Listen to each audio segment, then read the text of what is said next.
About £300, which would be like 1,200 Australian.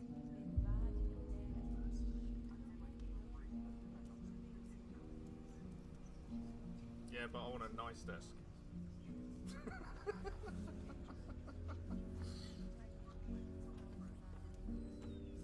Good evening, guys, gals, non-binary pals, and welcome to the new set, and welcome aboard the Fervent Drift.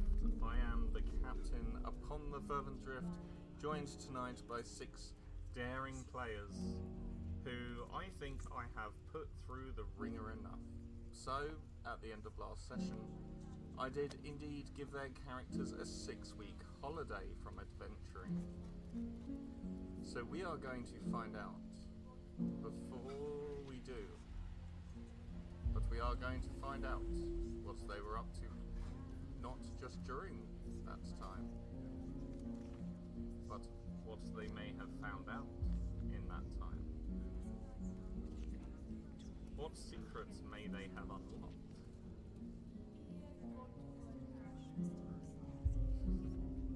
So, Julie, you did the thing! So, but until we get into it, would someone care to regale us a tale of events past gone, please?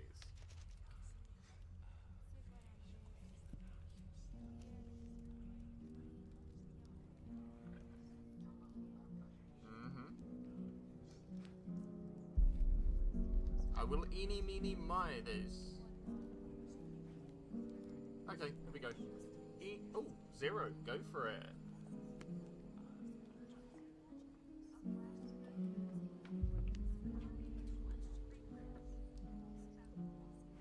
Hold on. 2 seconds, hold on. What? Oh no, it's alright, carry on. Sorry, ignore me. I'm being an idiot.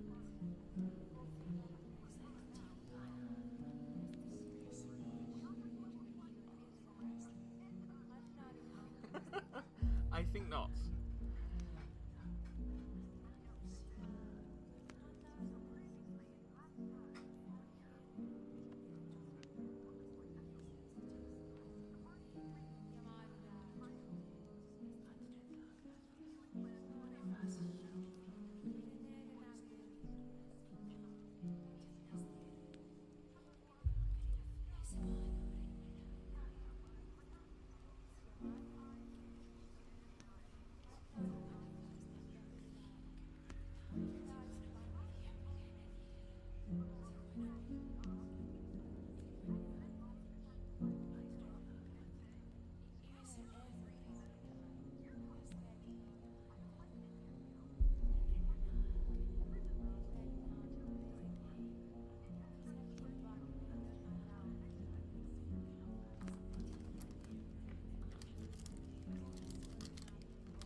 Unfortunately, no, this is my dinner.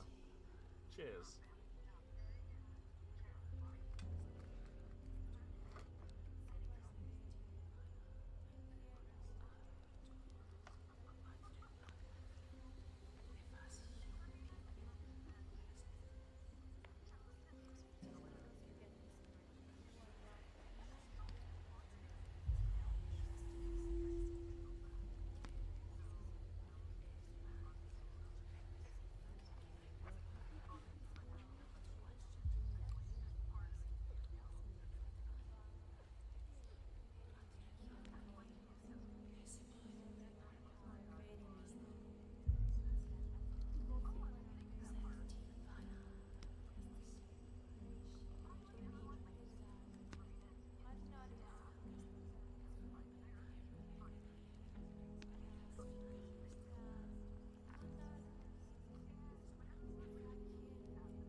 Thank you very much. Beautiful recap. Have an inspiration.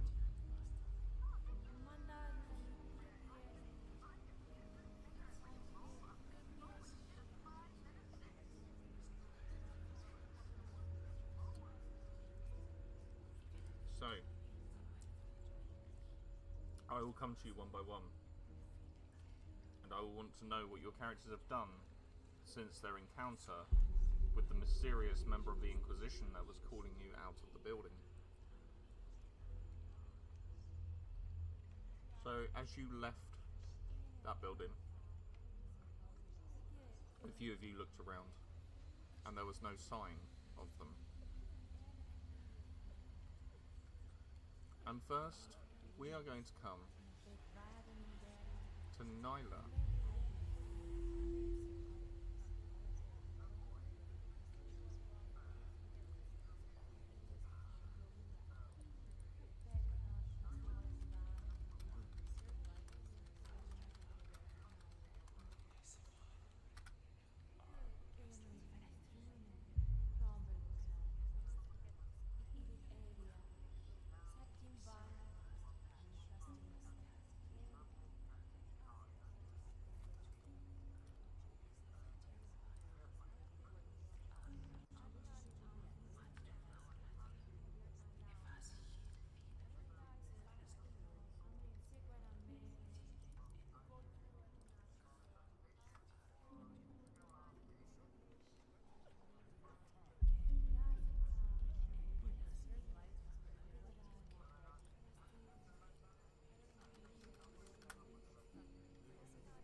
So, in a nutshell, you're looking for how to release your mother from purgatory, from limbo.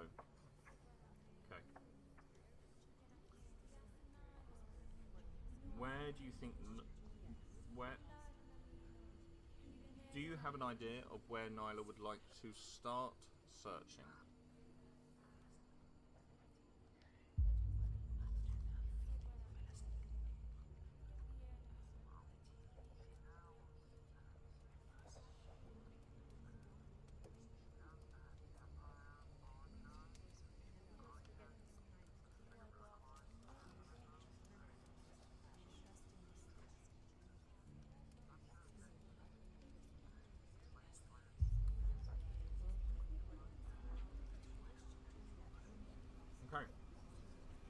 looking for a library, documentation, records. So, you know, I need to get my map up for this. Undecided, there we go. So you know it would take you about 3 weeks to get back to Trinaria. However, make me an intelligence check, please. That is, bearing in mind you don't have any abilities that say you know where to find information if you need it. Doesn't look like you do.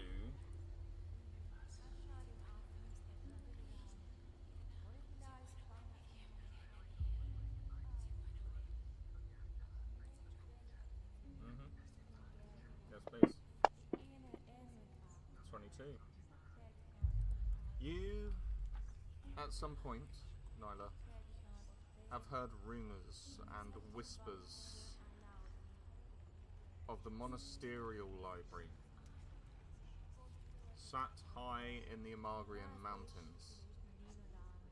It's no safe journey, to be sure, but it would take you around 2.5 to 3 weeks to get there. It's a little bit closer than Trinaria itself, but by the time you've scaled the mountain and things. You set off, but the question is, do you set off alone?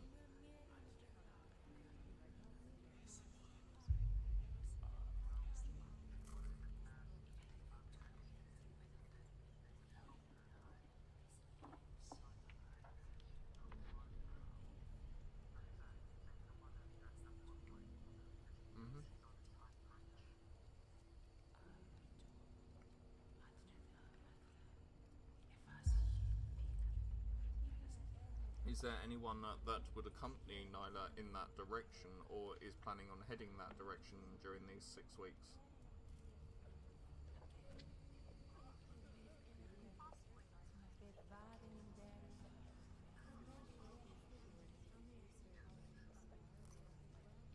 Azura?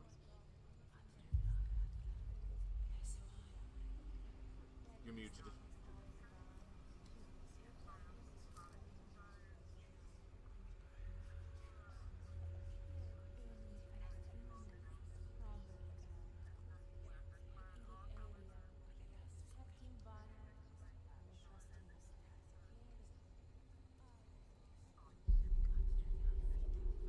Okay.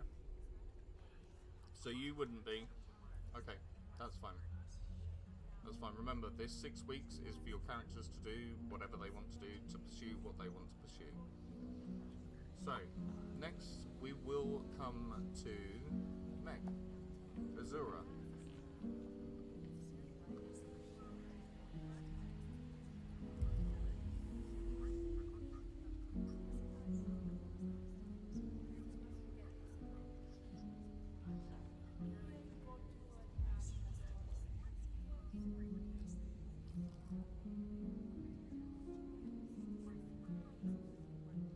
With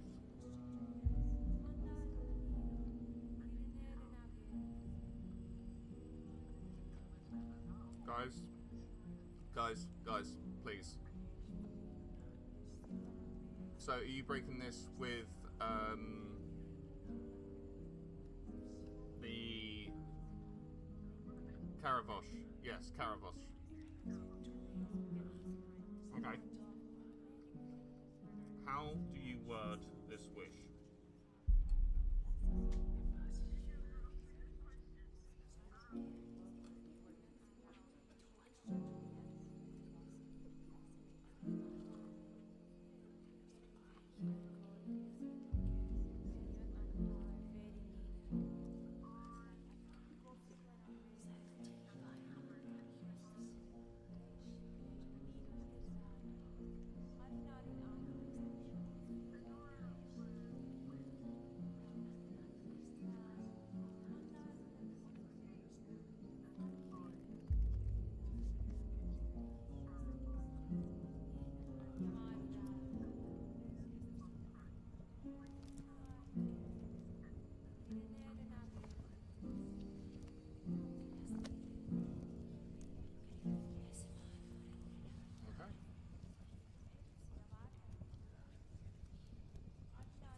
stone on the ring fades,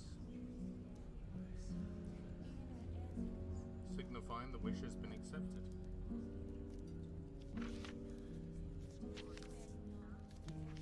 Nope.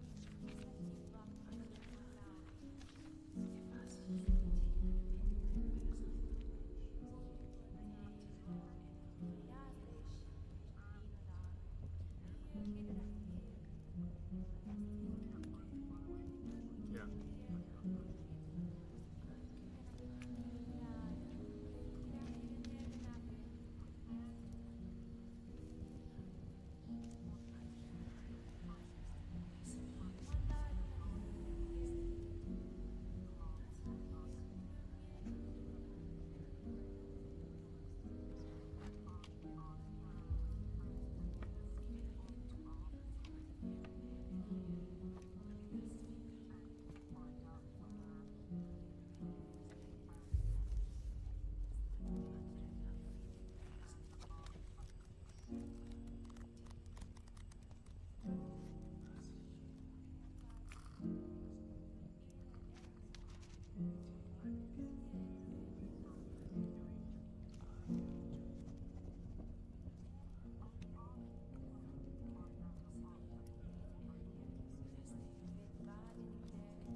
Make me a fate roll.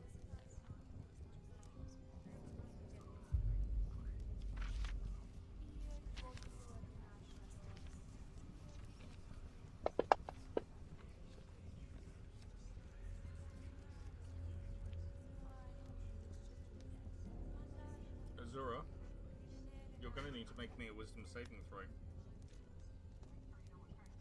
Mm-hmm.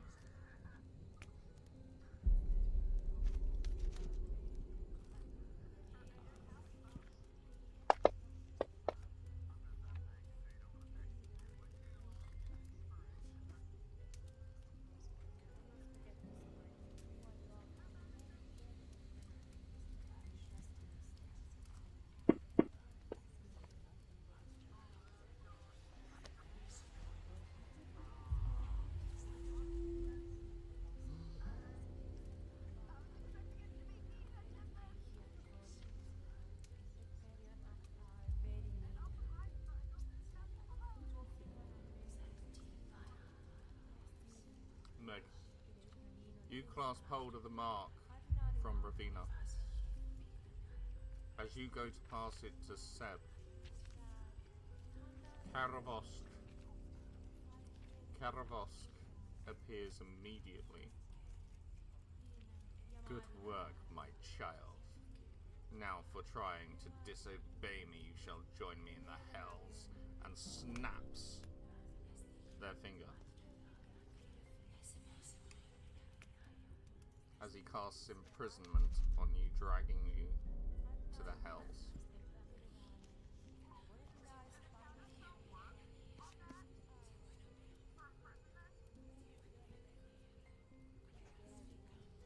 I mean, you can try.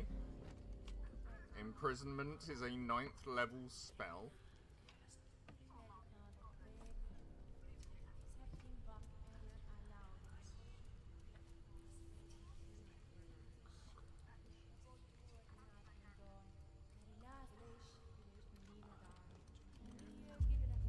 I always forget we're playing 2014, aren't we? I always forget that.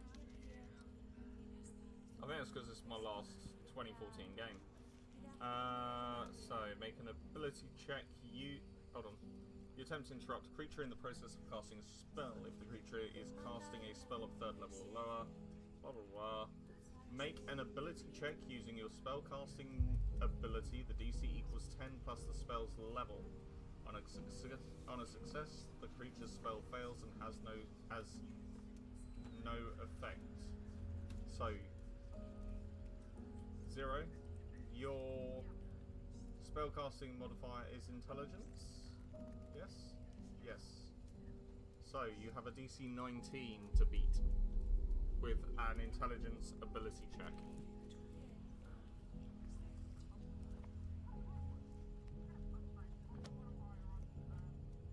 +5.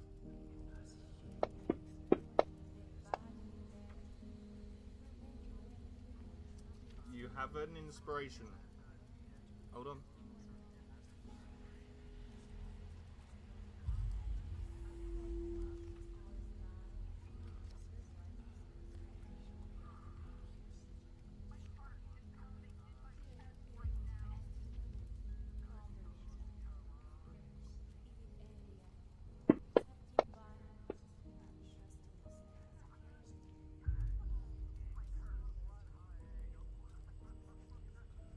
That's Seb's fault, that is. You literally said you gotta get 1 lower. Oh, was that mask? Okay.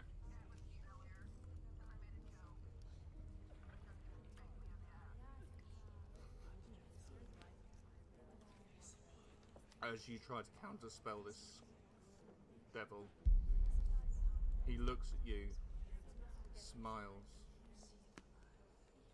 If you want her back, come and find me. My door is always open.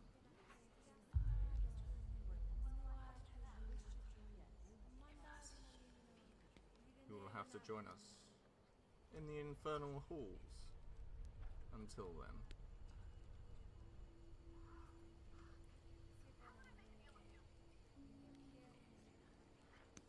You've gone.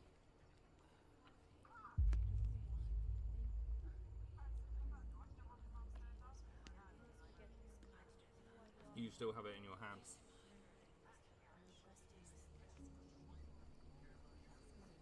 You can use a reaction to make an acrobatics or sleight of hand check.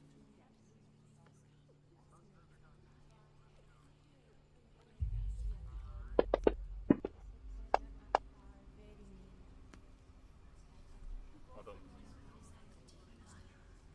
There you go. Yes. This is literally before you go on your 6-week break. I'm asking what you are doing during your 6-week breaks.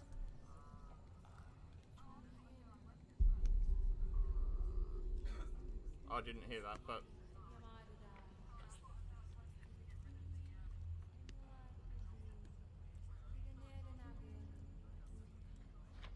yes. No. Yeah.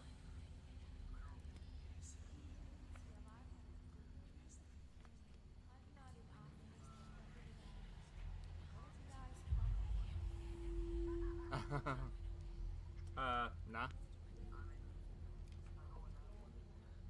So, on an 11, you do not make it. Your hand brushes the brass of the mark as Azura disappears.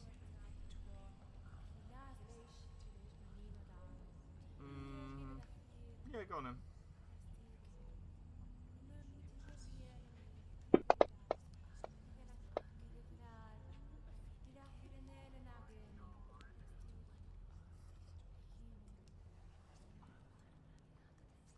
As you see Seb diving for it, you try to utilise your speed in order to clasp it. Unfortunately, Karavosk is just that little bit too quick.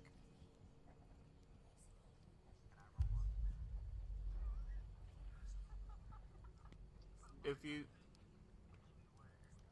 you do, it will be at disadvantage this time.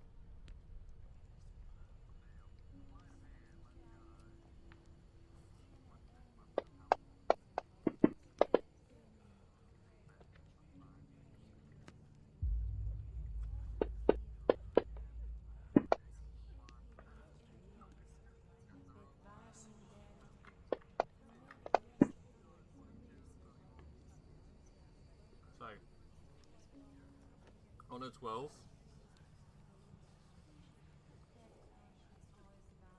You get the closest to it. Your hand wraps... No. Your hand wraps around the mark, Jimbo. And you are dragged down with Azura.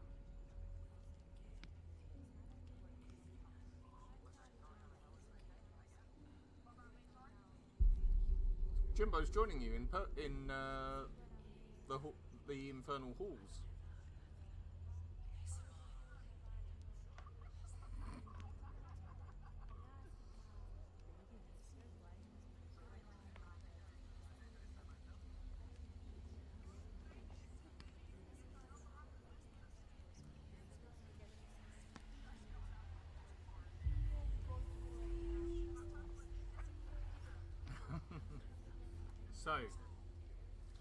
So Jimbo, Azura, and Nyla, we know what you guys are doing.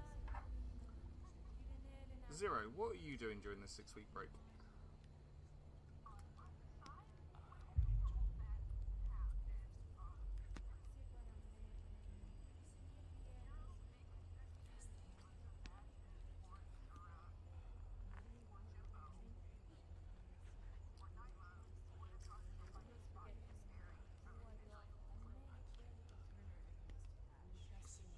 Huh? That can happen before all that, no problem.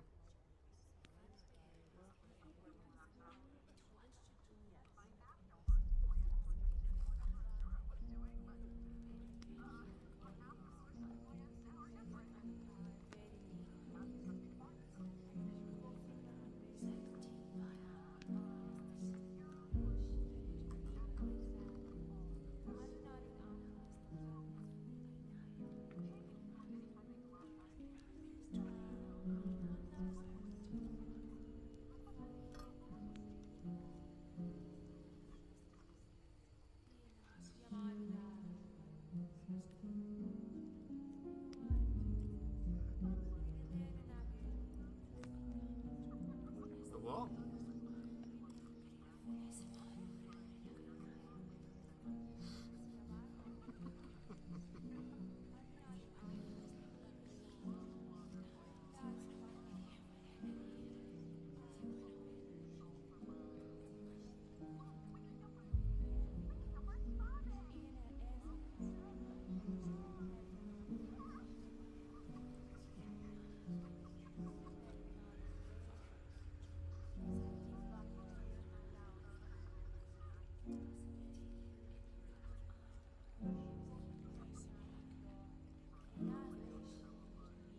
So guys,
turn back time an hour.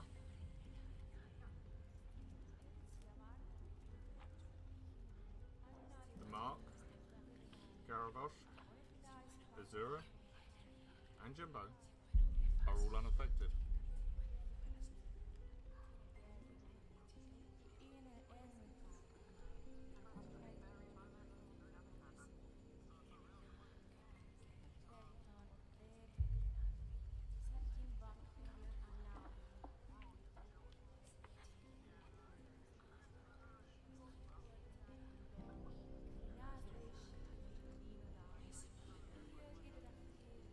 They're not there. It's like they were never there.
Only a history check.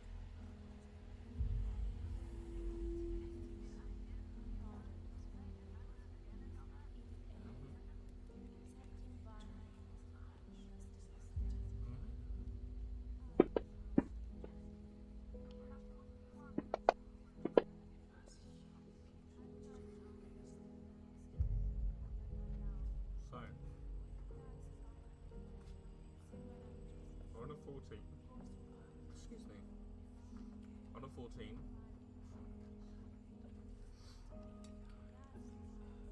you would know that Karavosk resides in the Infernal Halls, one of the deepest layers of the infernal realms, excuse me.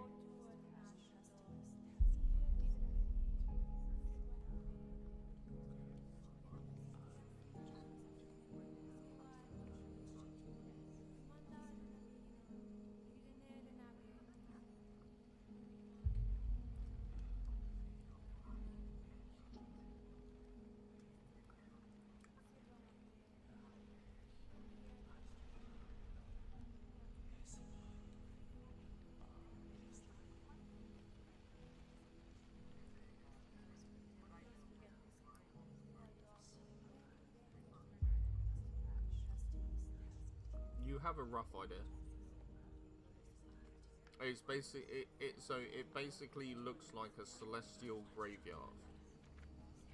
There are ruined churches. There are upturned cemeteries. Basically anything you think of being holy, but upside down.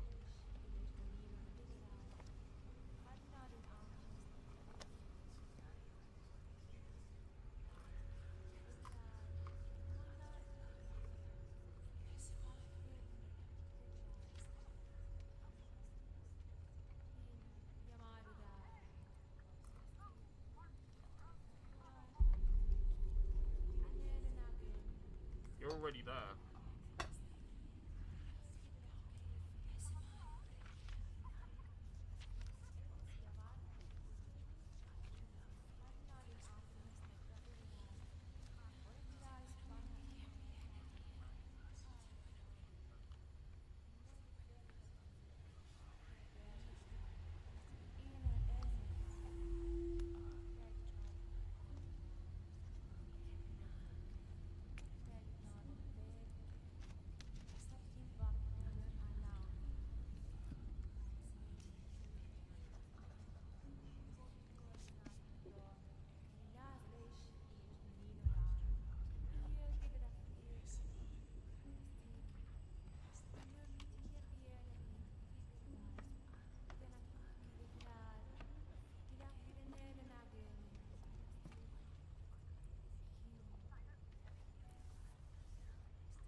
think she said she's going to grab the staff.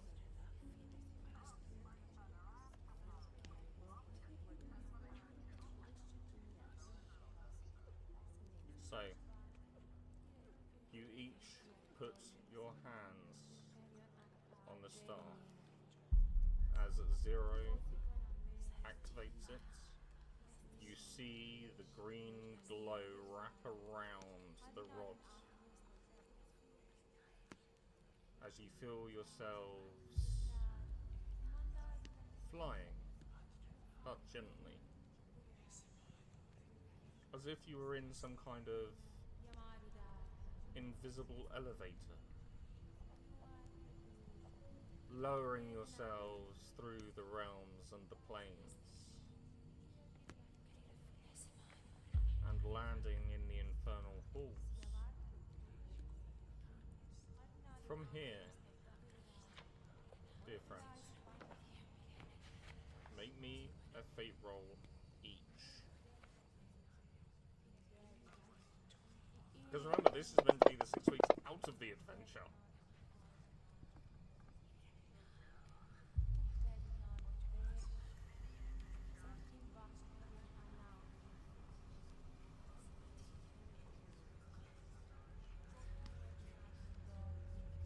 Yes, please.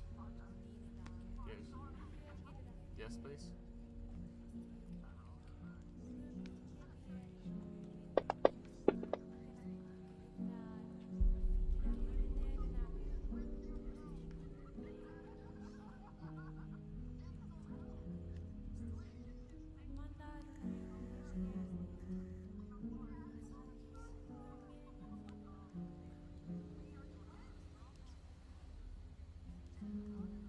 Ravina, can you make me a fate roll, please? Thank you. Oh, okay.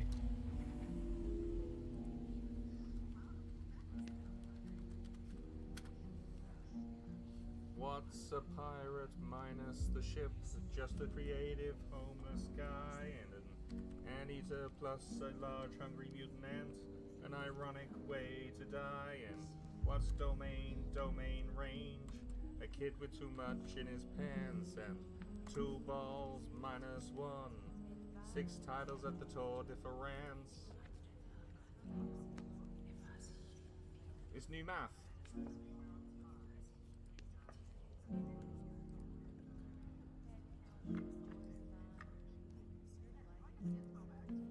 Nope.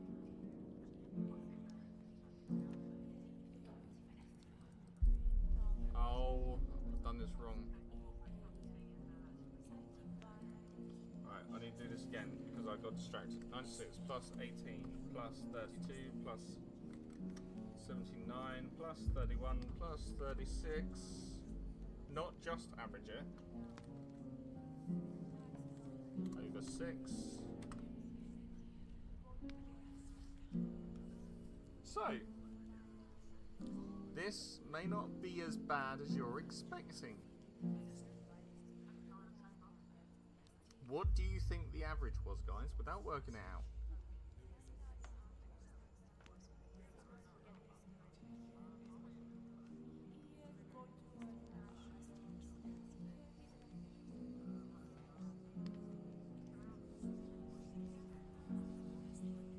It's 49.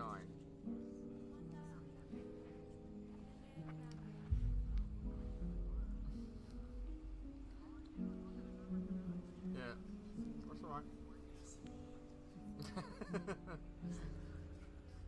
Right, guys, come on. So, on a 49, you guys descend into the infernal halls.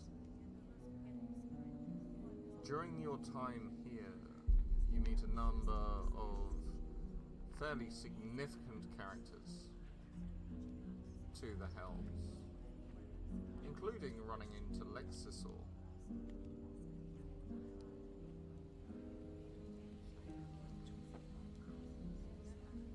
Castidius, the Archdevil's servant. He is a servant to every Archdevil, and rewarded handsomely. General Hellsbane.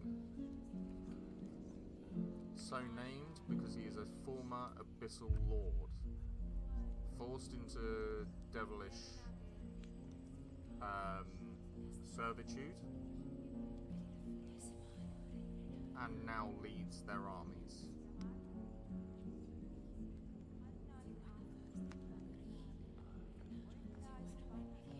And finally, Lady Irvine.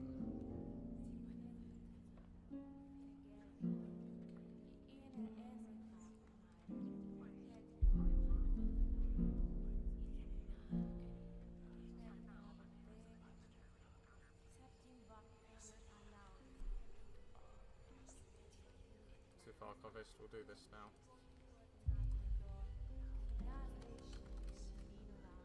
Hold on.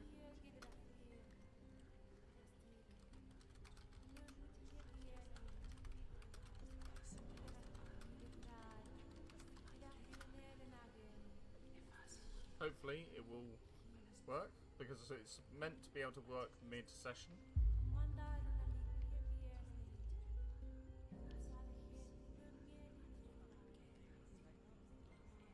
Come on. It's thinking.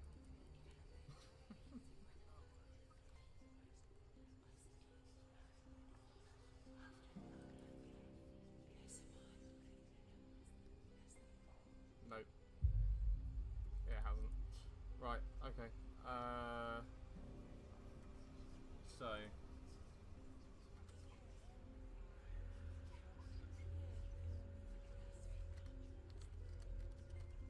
Fastidious, Lady Irvine,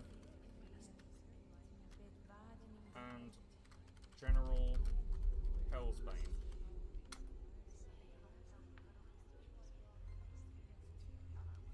They are the three characters you met during your time in the Infernal Halls. You did fight and defend yourselves against numerous devils and, you know, cultists and people that would seek to stop your endeavours. As you come up against Karavosk, between you all, you manage to ensure Azura's safety, and you acquire the Mark of Deitarte from him. As you do, you return to the mortal realm. Yeah, you saved Jimbo as well. I hadn't forgotten him. During your time there, Azura, you're obviously in a different situation, and you are in this situation until the others get there to save you. You are there for what feels like years, both you and Jimbo. Karavosk likes to remind you how the wish spell really works. It listens to what you ask for and grants it in the most feasible way. That breaking an Archdevil's pact is not as easy as wishing it away, but rather what the ring did do was create a string of events that ensured your freedom from the contract, including acquiring him the mark.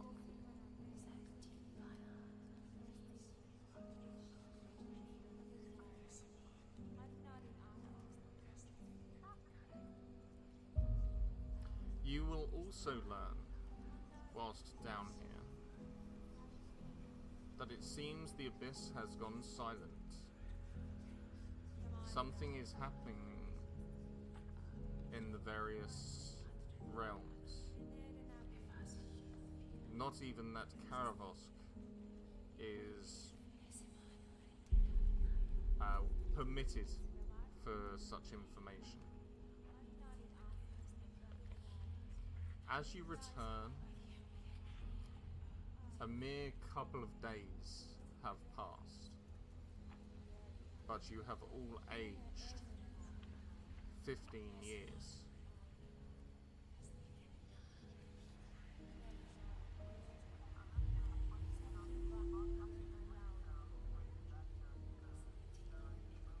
No, that's all of you.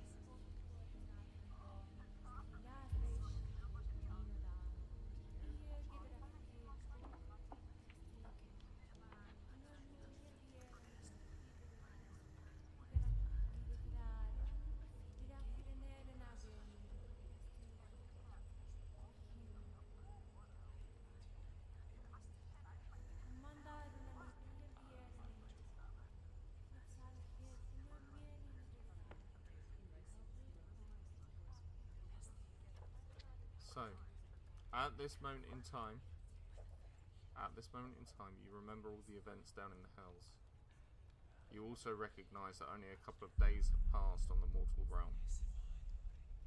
And at this point you may take yourselves off for that 6-week break, so neither for you is going to go and research the Infernal.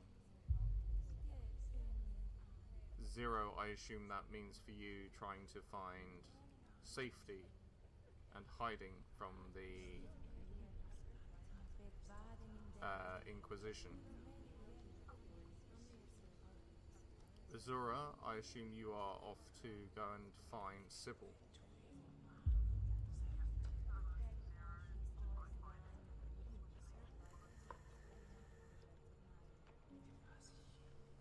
Sebastian, with the mark finally in your hands, what is it that you are going to do during this 6-week period?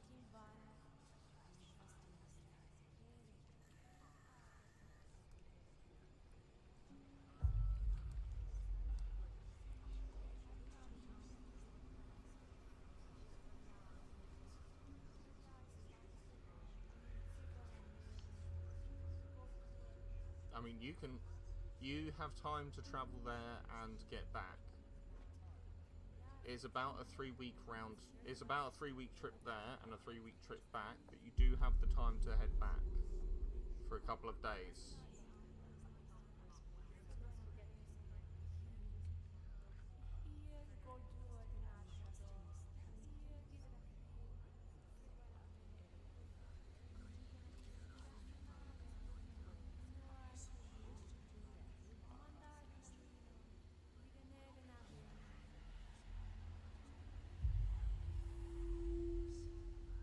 Also, hold on, because I'm not quite done. I just want to know what people are doing during this 6 weeks. So, Sebastian, are you wanting to go to Trinaria?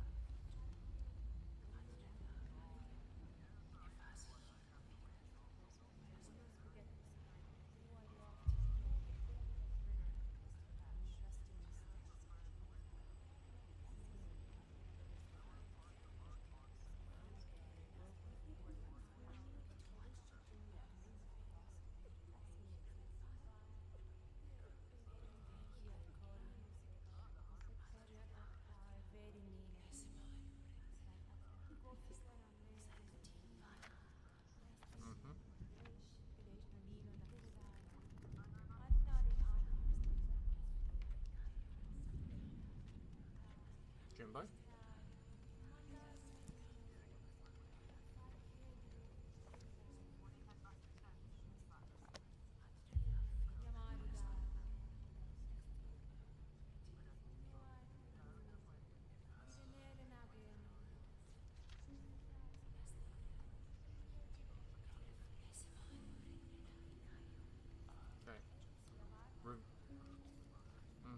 Ravina, what are you doing during this 6-week break?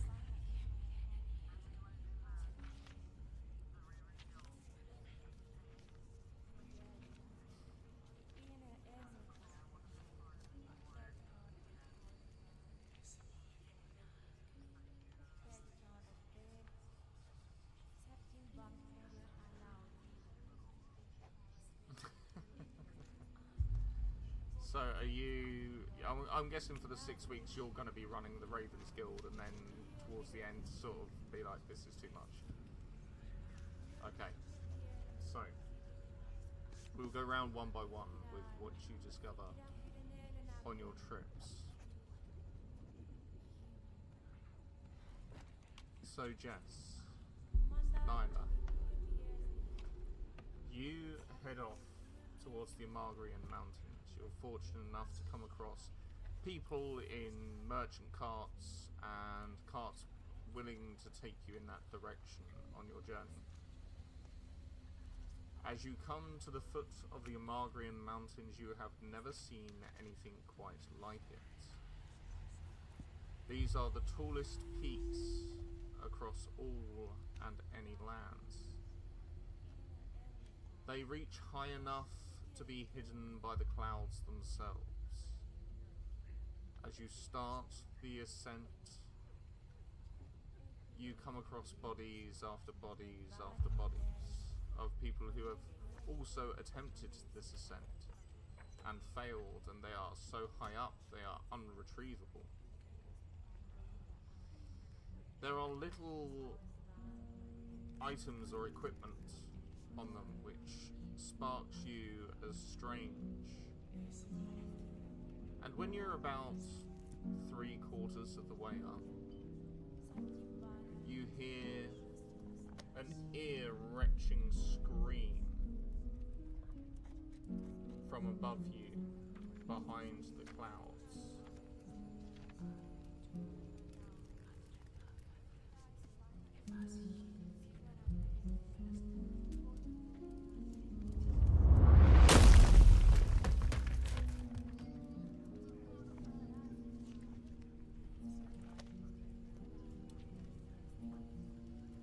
A large, strange-looking creature lands, clinging onto the side of the cliff where you are climbing. This creature is maybe 75, possibly even 80 foot from snout to tail. A wingspan reaching easily in the hundreds.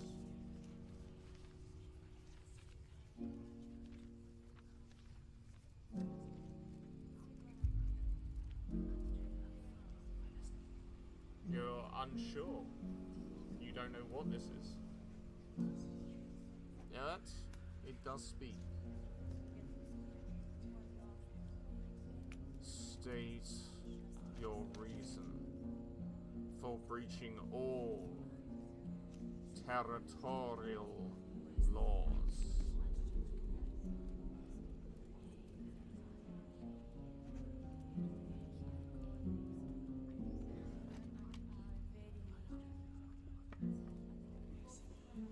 You seek knowledge.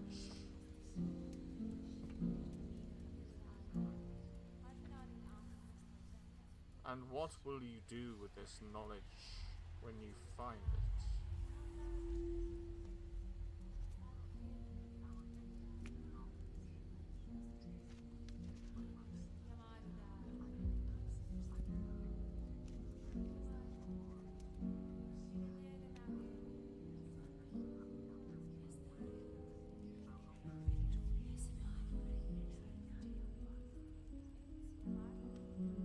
I will help with this.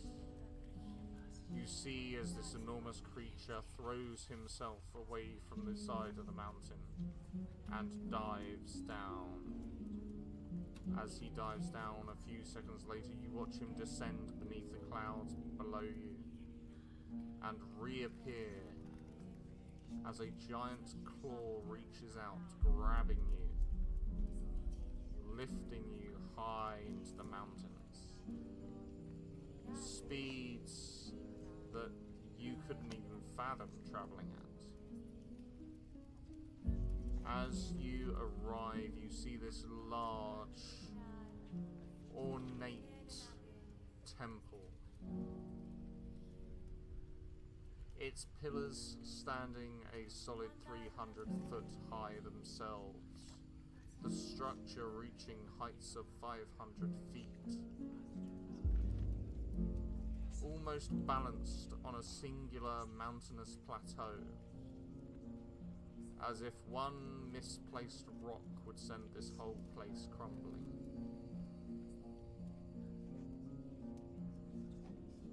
You see the symbols of the gods on podiums just outside this temple.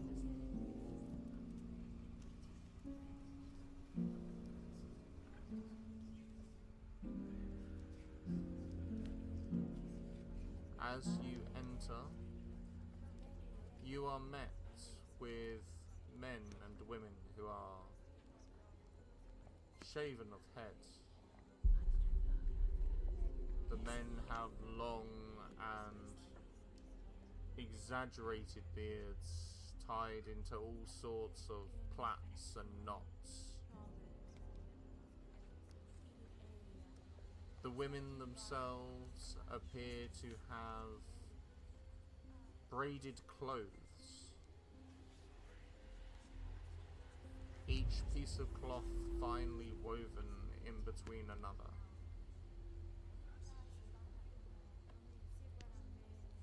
This is the monasterial temple.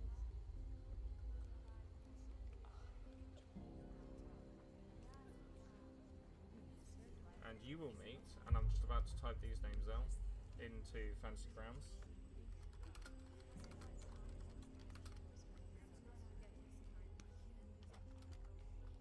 The High Honor Kang.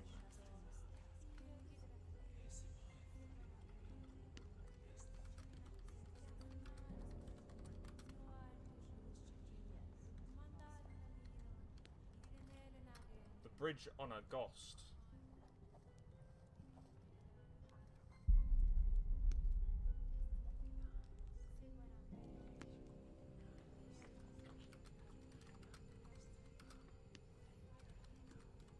The High Hen Matron.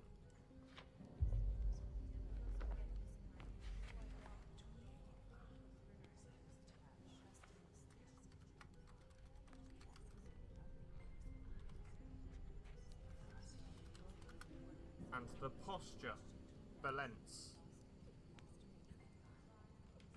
These are all highly skilled, highly trained monks with deep beliefs that the faith is still very much strong, it still exists, but that the celestials, the gods, the deities, whatever they may be, they are the ones in need of assistance, yet would never reach the mortal realms to request it.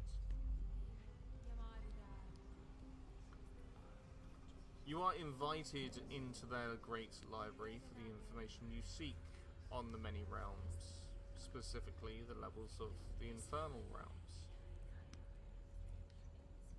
And there you find it. The location of a door to purgatory within the material plane. Hidden deep within the Saviga wilds.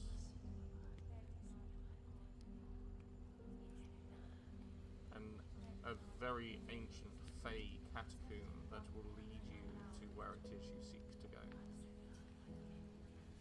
So much so that the mists of this place seep out and cause confusion and disorientation to any who try to enter its chambers.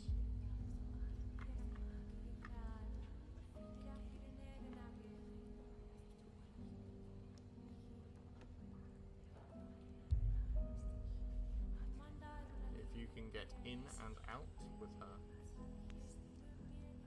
then she shall be restored. But that, as you imagine, is going to be far easier said than done.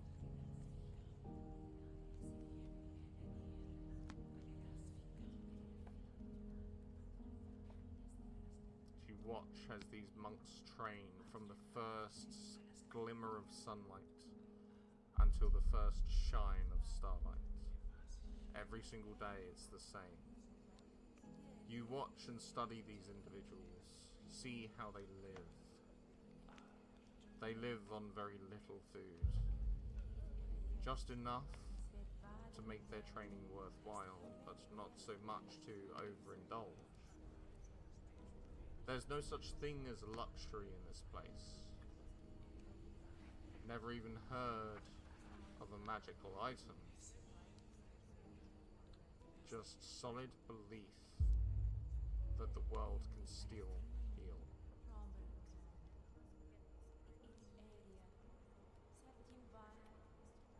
And with this information, well, we'll leave you there for a moment, actually. Next, we will come to Ravina.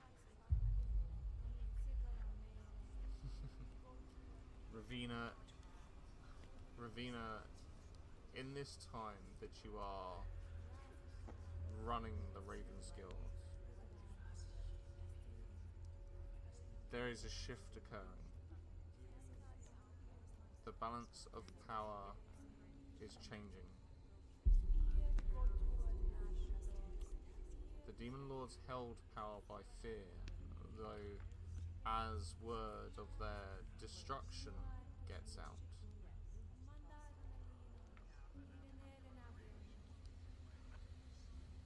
oh no, I know. But for them, you are a person.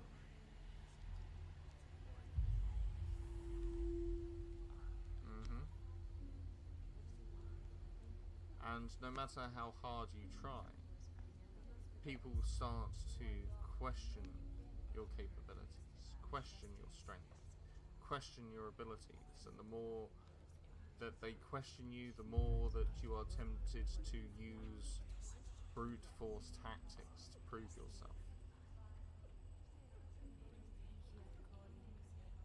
This imbalance leads to smaller, bolshier guilds starting to tread on toes and get away with it every now and then, because you are looking in one direction and the other direction you are being flanked. You do. You absolutely have subordinates. But what I mean is you are directing resources in locations. Spread yourself too thin, you don't have enough. Spread yourself in one direction too far, they come from the opposite way. Because if you remember, there are loads of little guilds dotted around, but they were never deemed a threat to the Ravens Guild until the destruction of these Demon Lords. Another more dangerous group, however, is starting to take hold. The Inquisitors move very quickly. They're not idiots. And soon the the Guild of the Inquisition moves from a simple collective into a militant force. Between you and the other guilds, you manage to barter treaties and trades and whatever you need to fend them off. But they are gaining in strength every day that passes.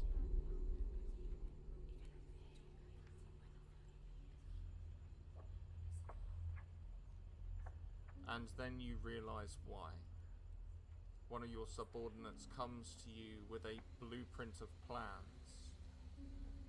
These plans don't belong to the Inquisition. How could it? It involves spells and magic. No. These plans belong to someone completely different. These plans belong to a new and slowly emerging technology known as Aether devices.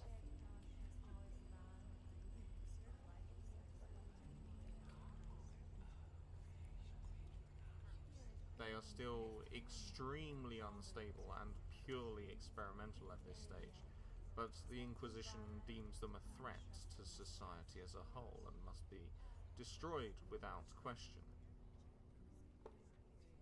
And these new emerging technologies seem to be coming from Yavara.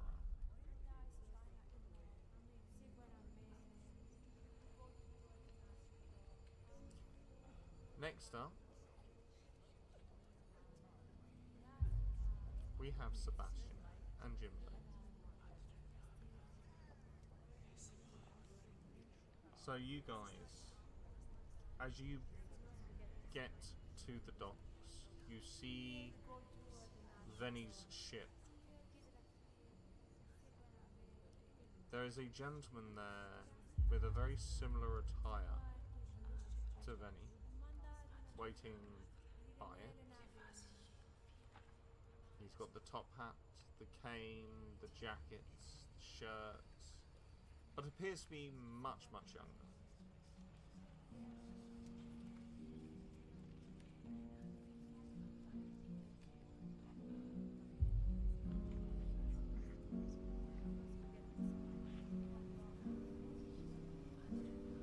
I wondered how long it would take you to get here, Mr. Deotate. And let me guess, your name is Jimbo.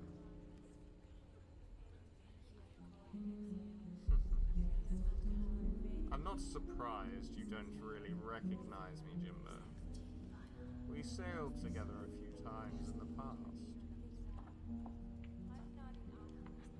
But then again, your parents were always cheapskates and you were always a slacker.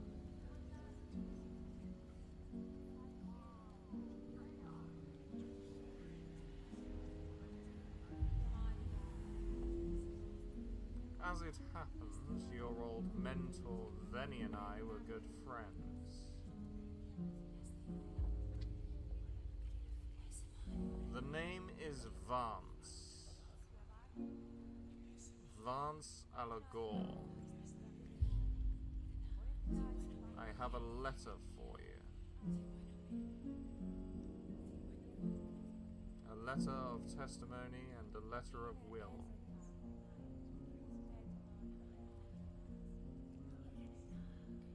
It is addressed to your entire group. I assume this is all of you.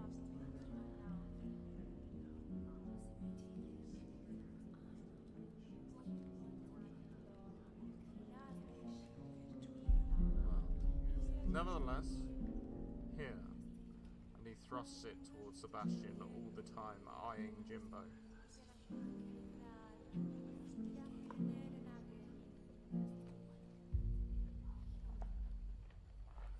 I will expect you to come back to work for us one day, Jimbo. You still have about 30 years of service to give us.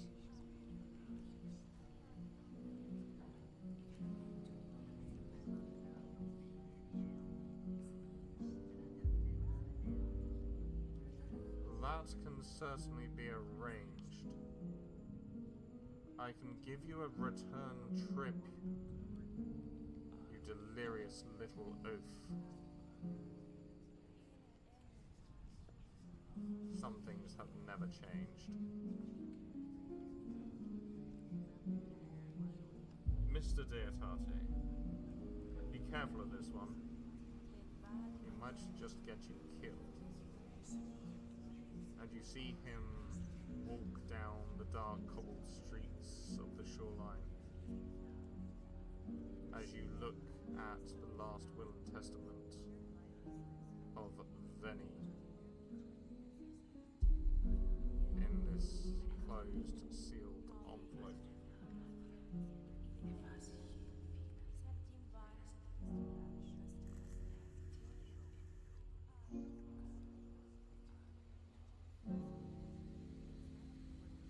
To my students, I am sorry my time came sooner than I believed, but it was a necessary evil to ensure that you were victorious. There were many things I never told you about myself, that you would understand why I guarded them.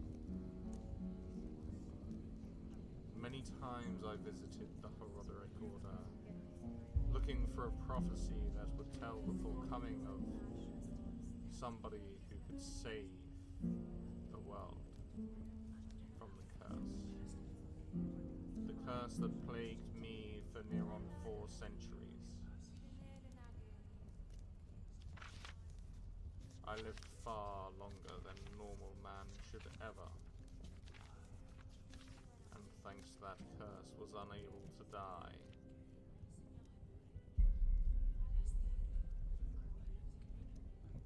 The secret lies in my bones and ash. But before you go looking for longevity and immortality, let me tell you it's not all that it is cracked up to be. To you I leave you this, my ship and the Rat's Inn.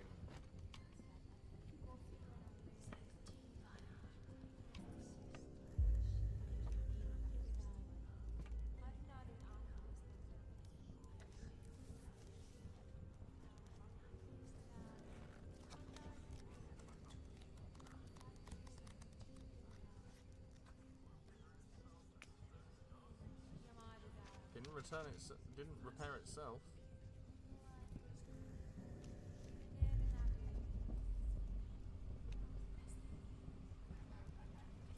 But it was repaired.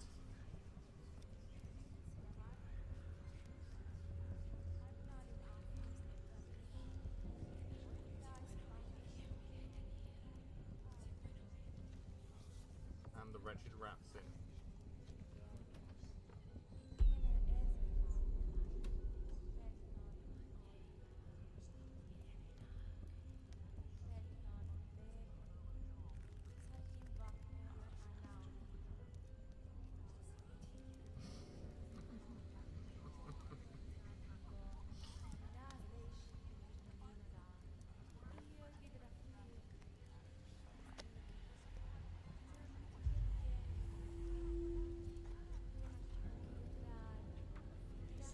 Where you're heading that way, you could always check on it.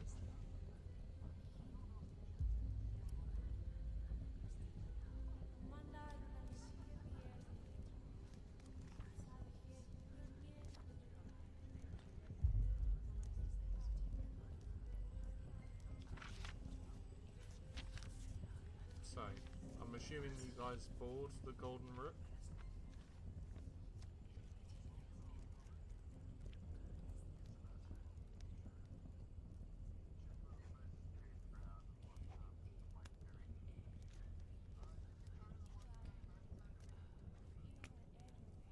I think you chartered the Black Mary back here.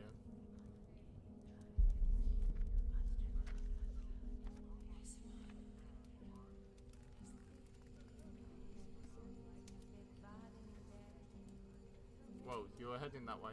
I was just waiting for you guys to finish reveling in your rewards of somebody's death.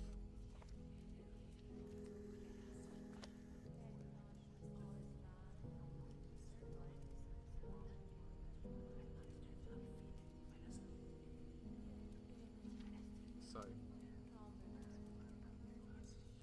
you guys sail across the vast ocean on the Golden Rook. No need of a crew for this ship. The crew all but disboarded. And then you see these tiny metallic little creatures that are kind of manning the ship automatically as one of them comes bounding up to you, Sebastian. Charter Captain. Charter Captain. Charter Captain.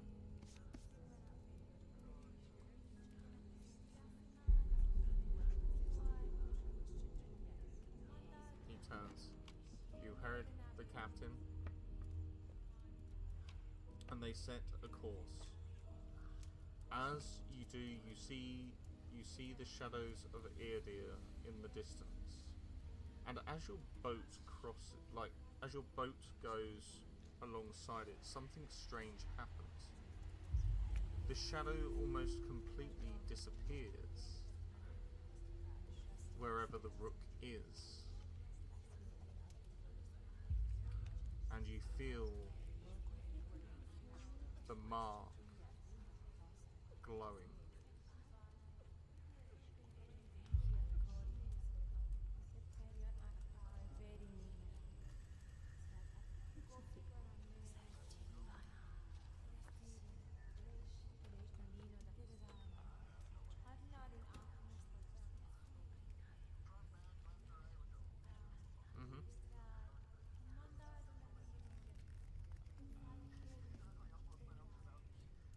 would be starboard, to the right, to the like you'd be looking starboard on the ship to the south.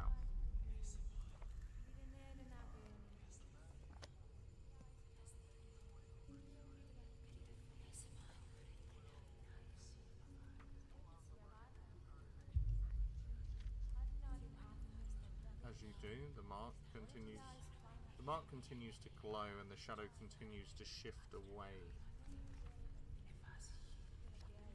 But as you look behind the ship, you see the shadows reforming. It's almost like the mark itself repels these shadows.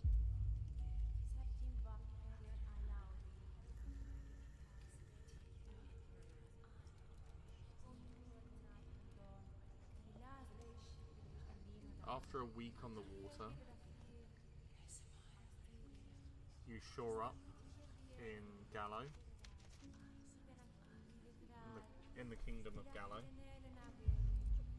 and you make your way to Trinaria. As you do, the city is unchanged. Everything's the same. People are still worshipping Lord Carter. People are still living a normal life, from what you can tell.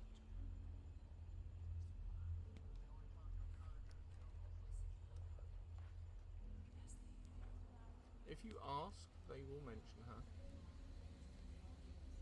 and say what a wonderful subordinate she is to Lord Carter.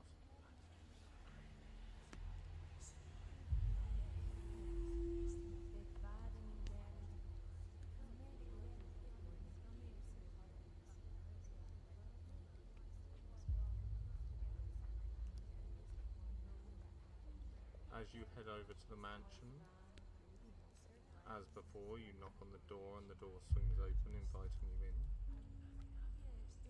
And you see Lord Carter descending the stairs. Ah, Master Sebastian. My brother-in-law, how are you?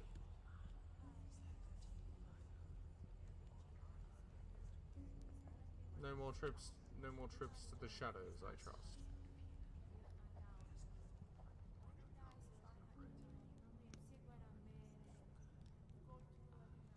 Well, come, you must sit. We must talk about your adventures.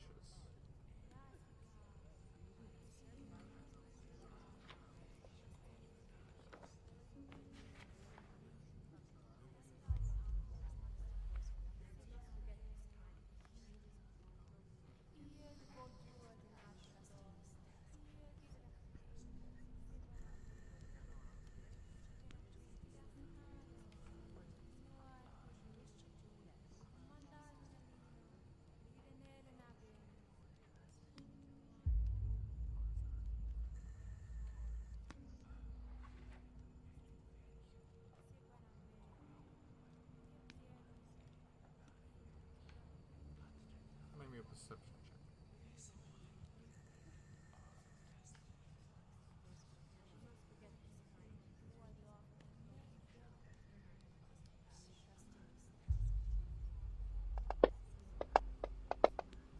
Oh, you wouldn't have that now. Let me take those off.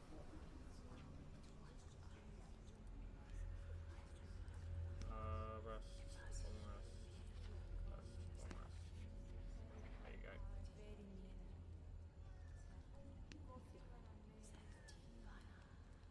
So, do you want to re-roll that perception for me?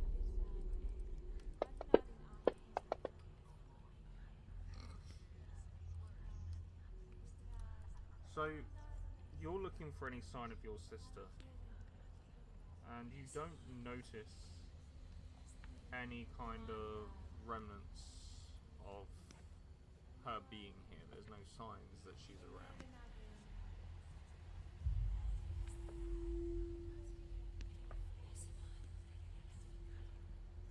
He takes you. Sorry, go on.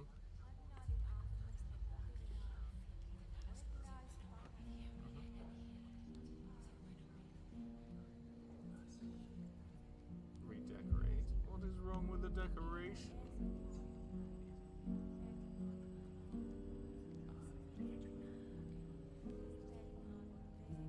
my dear lad, your sister has exquisite taste. There's not a thing here that she would desire to change. Isn't that right, my darling? And you see Evelyn walk in, wearing similar attire to the servants of the house. That is correct, Master.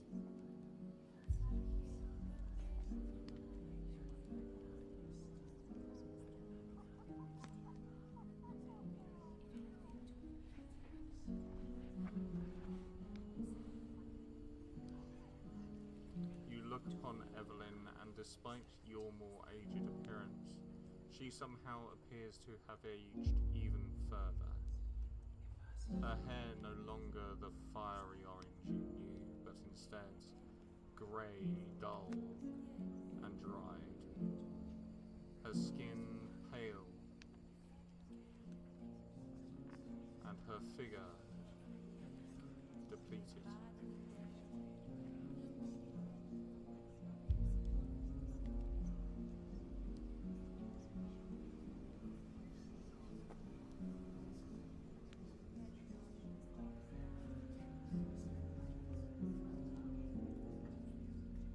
She looks simply divine.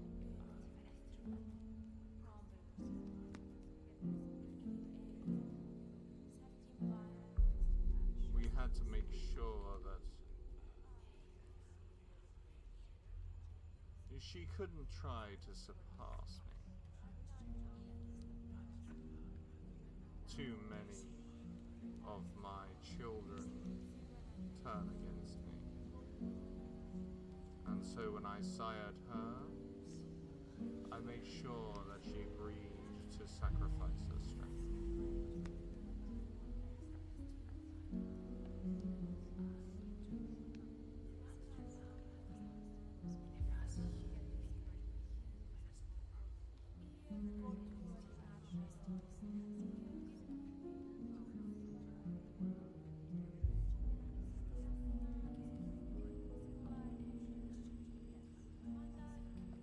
Be careful what you are laughing at, sir. That is my darling wife.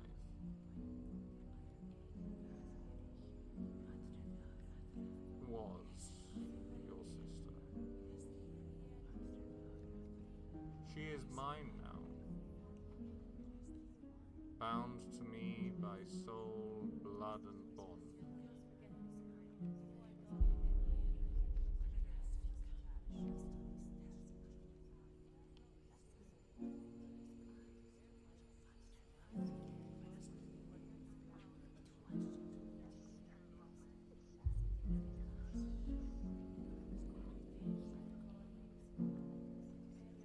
I can see it in your eyes. You wish to strike at me. But would you really strike at a father just trying to do his best? As he stands and walks around to Evelyn, pressing his hand on her abdomen.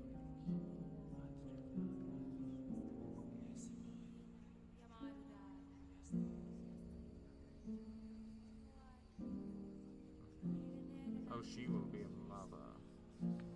She will be a mother to the most marvelous creatures. They're known as Dampiers, half mortal and half vampire. They have every strength that us, children of the night, possess, and every strength that mortality brings. They shall cast their shadows in sunlight and walk the earth among all.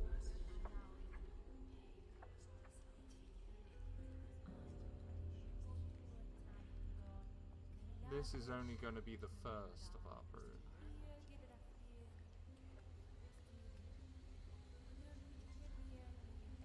I do hope you'll come and visit your niece and nephews. After all, an uncle's influence is imperative in children's lives. Wouldn't you agree?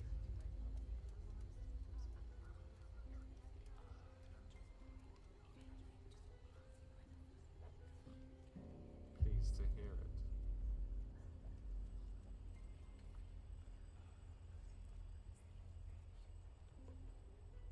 How long are you in town for, good sir?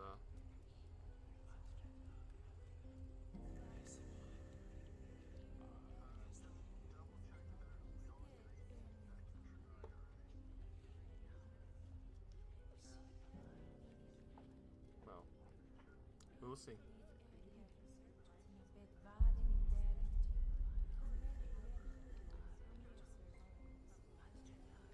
I was talking to the party. That's what I said.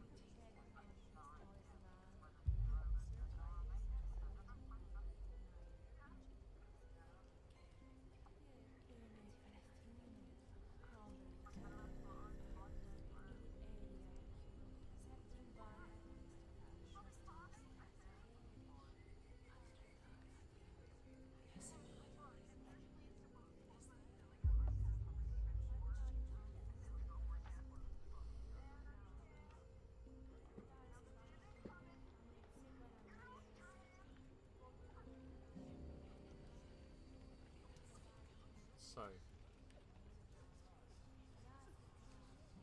Sebastian, with this new information, you've realised there is nothing you can do yourself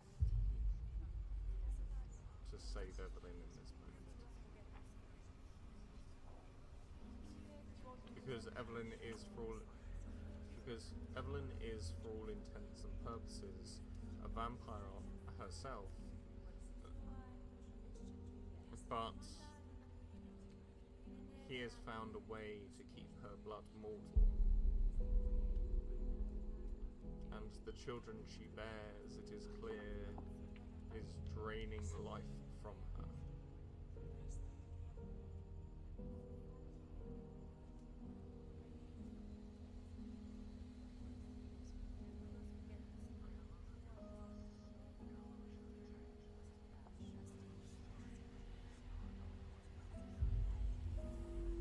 Of course. I would expect nothing less.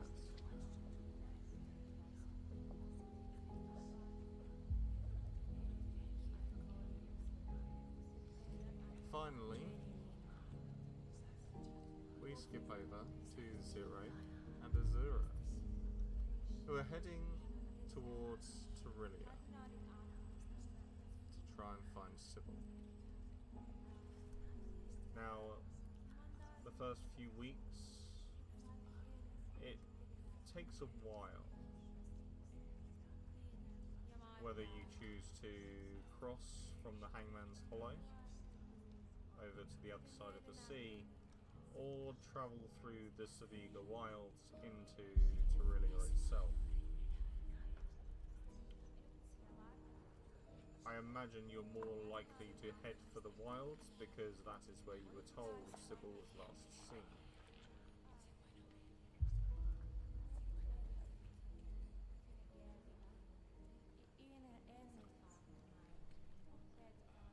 Takes you a good couple of weeks to get to the wilds themselves.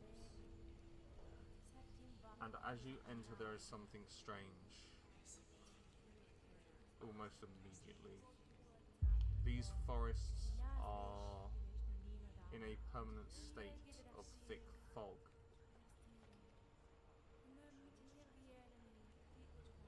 It is like trying to discern one tree from another and getting turned around repeatedly.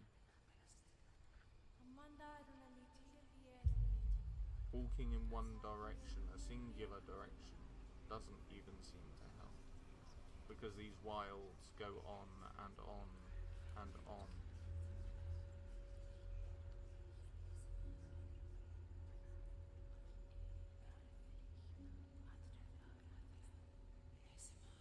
During your time in these woods, you come across an elderly lady who appears to just be picking fruit in the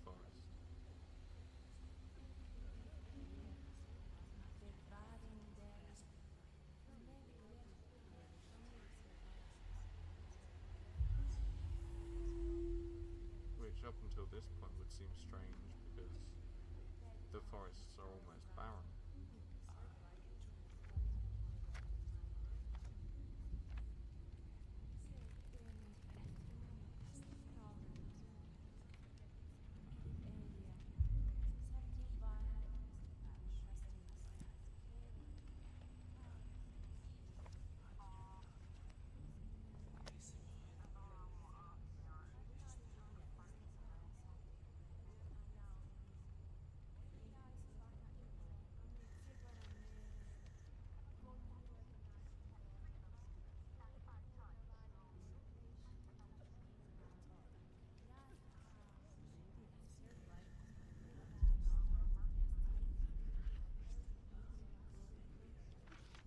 What do you say to this?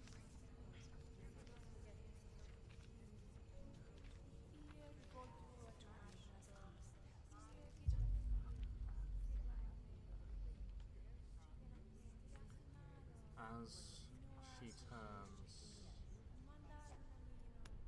as if to greet you, you realise she has no face. But her voice still intrudes in your mind. Good evening, fair ladies.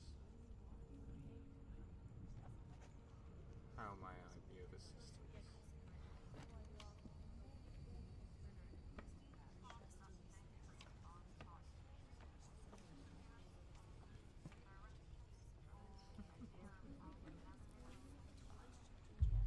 How to navigate? It's really quite simple. You have to lose your face.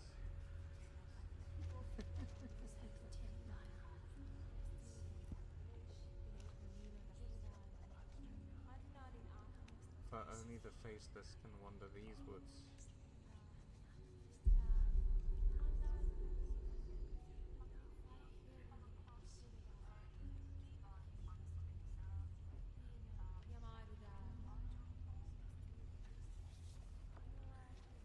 A saber-tooth. Perhaps I have. Perhaps I have not. Alas, I cannot help you. For you can still smile.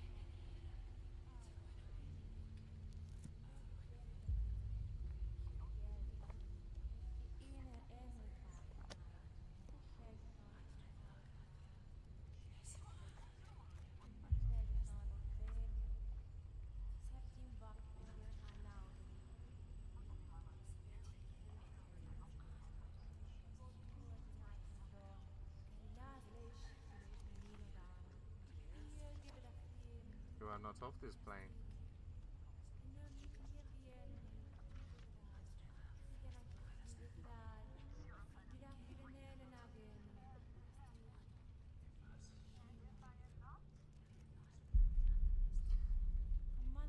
It's just curious.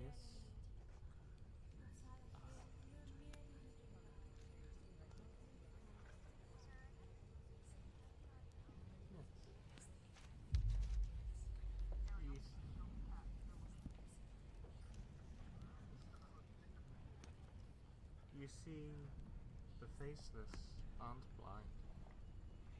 You can hear we are not mute. And from our conversation you can tell we are not deaf. No, we see beyond the material. We see within hearts and souls and minds. What is curious is your friend, twisted in two forms, lacking any identity, lacking any place to exist.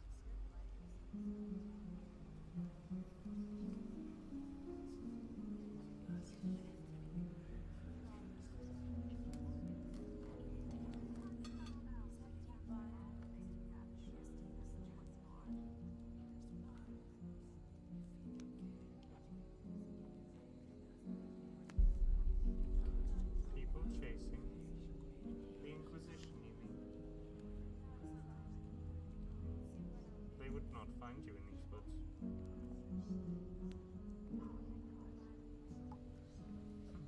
In fact, it's as much as you can do not to lose yourself, as you have already found.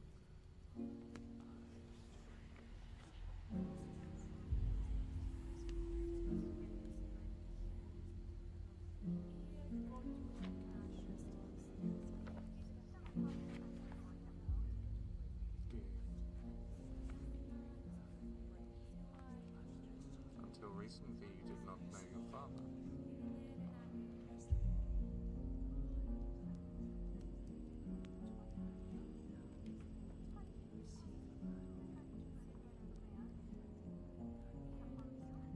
What if I told you I knew your mother?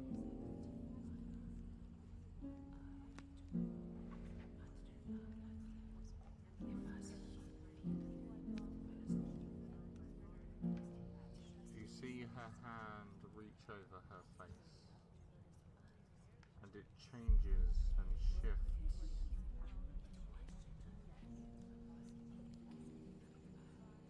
Zero, for the first time, you cast your eyes upon the face of Elizabeth Axis.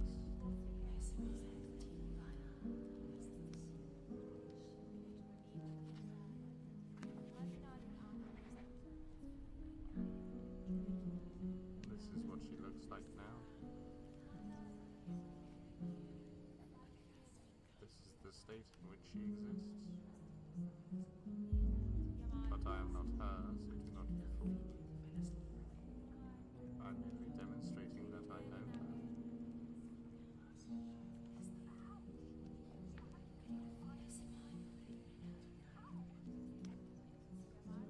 There is life beyond death, my child. And there is death beyond life. Like I say, as she moves her hand over her face once more, and reveals the face of Alexander Axis.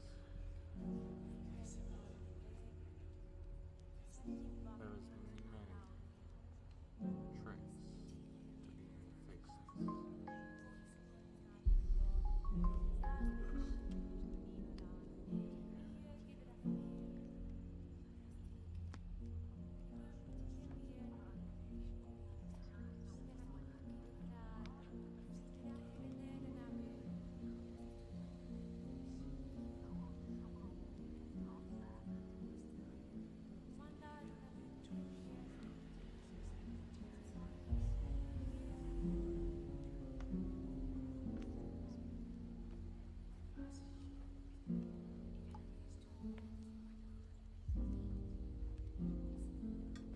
Your friend is in these woods,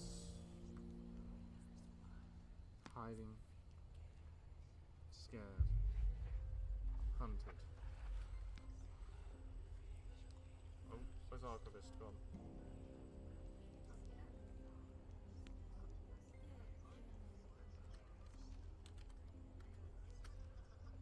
Don't even joke about that.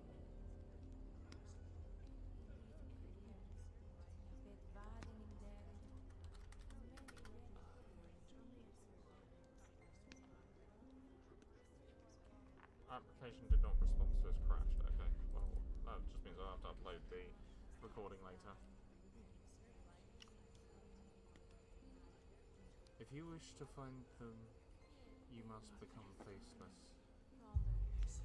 If you make your decision, just speak to the trees and offer them your face. My time in these woods is growing shorter and shorter, so I must leave you. Enjoy your time here. And she steps away. And in that moment, we are going to take a short reprieve.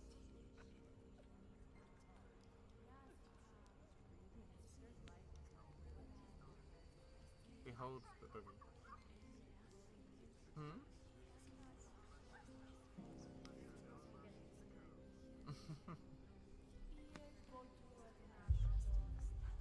Right, I'll be back, guys. Enjoy the big game, chatter.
hello.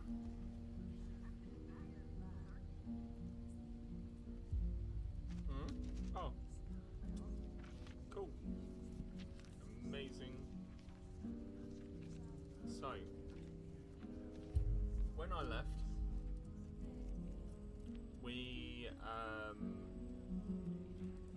well, you are all in a situation, a place, whether you are researching, searching, or exploring.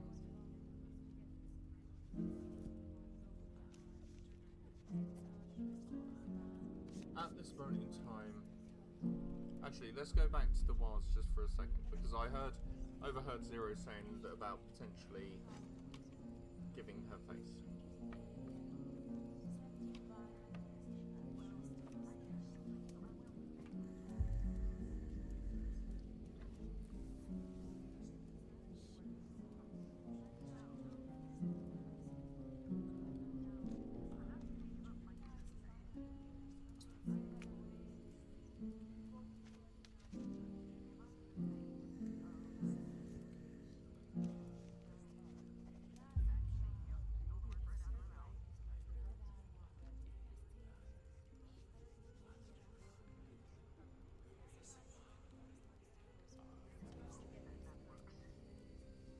It does not. You just forget how to use that face.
Zero, you watch as Azura's face disappears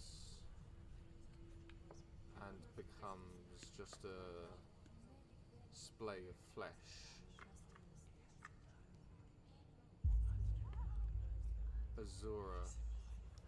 Azura, hold on. You have gained the boon of the the boon of the Saviga tree line. You now have advantage on insight checks to determine intent.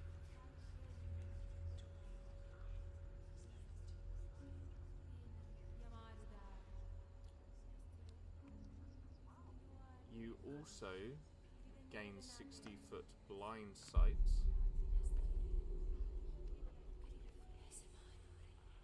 and 100-foot tremor sense.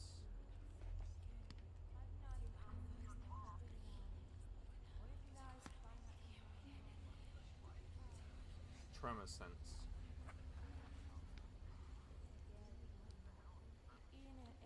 So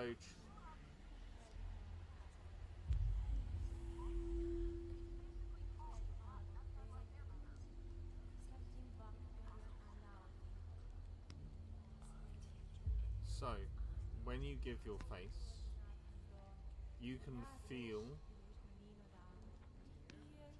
and even see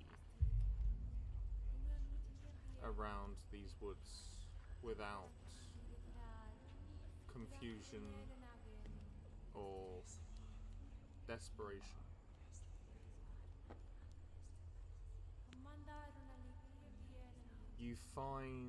You eventually find Sybil's trail before it runs cold at the edge of the wilds on the opposite side.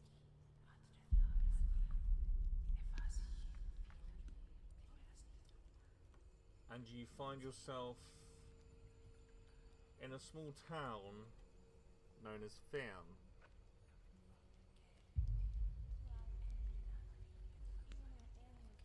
This small town is not like the other towns of Filiarius. This town is constructed almost entirely of the tree line. The trees have been manipulated, encouraged to grow in certain directions to create buildings. To you, Zero, you still just see mist and thick woodland, clasping onto Azura's arm for guidance.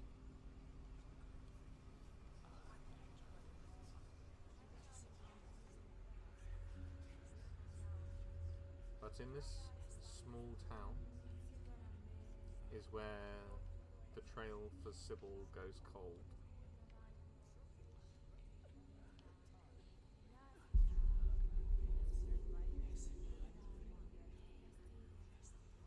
Upon the mid of the 5th week, each of you, one way or another, acquire a newspaper.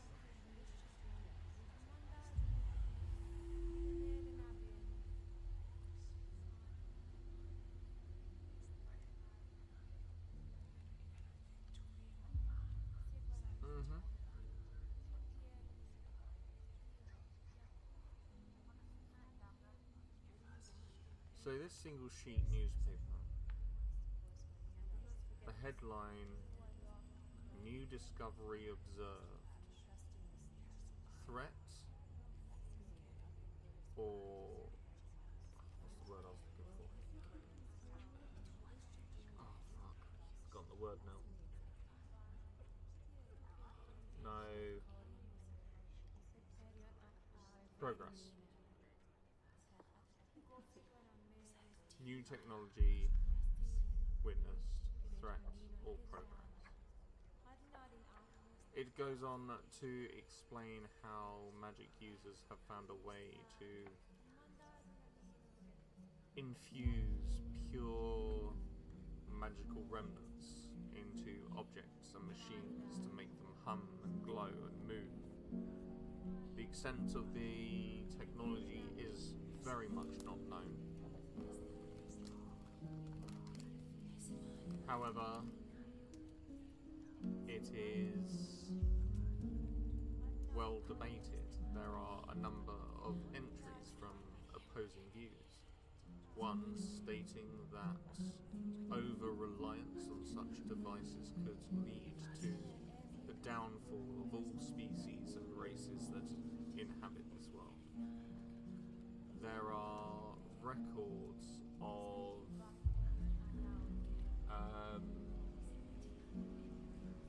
how it has repaired a ship from a mere shipwreck after one of the largest investors was lost at sea.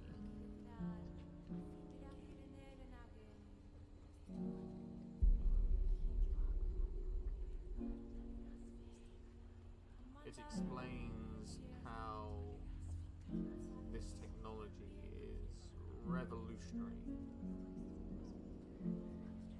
And you turn over the page. The Mage's Militia. And on this page it is explaining how the world doesn't want spellcasters. It doesn't need spellcasters. What it needs is real order and control. How people don't know what is good for them. And this article was posted and written by the Inquisitorial Army.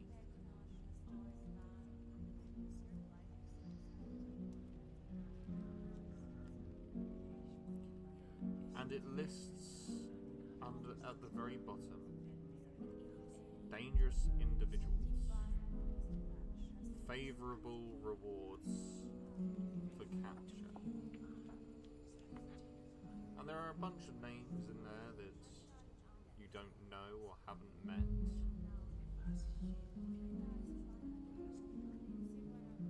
But Zero Axis, Alexander Axis, Elizabeth Axis,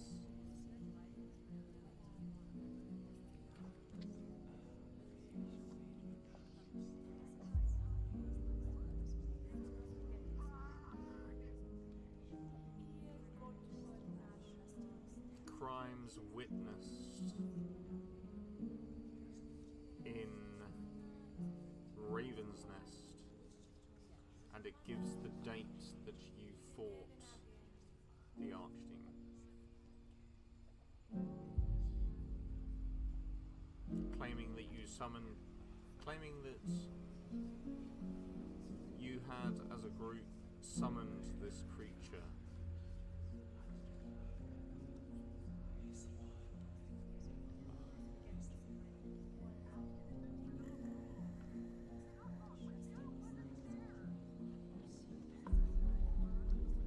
But Zero was wanted for other things. They have other evidence for Zero.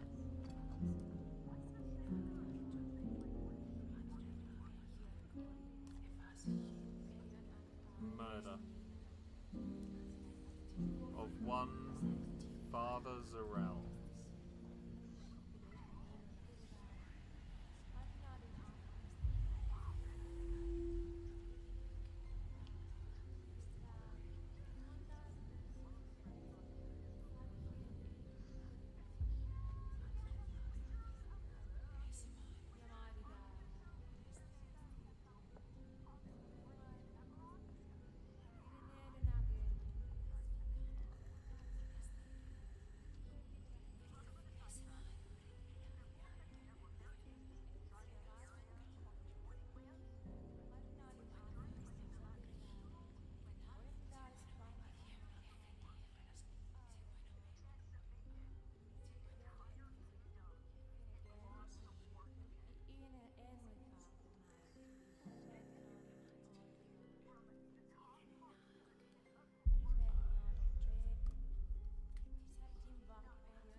I say where, specifically. This paper was released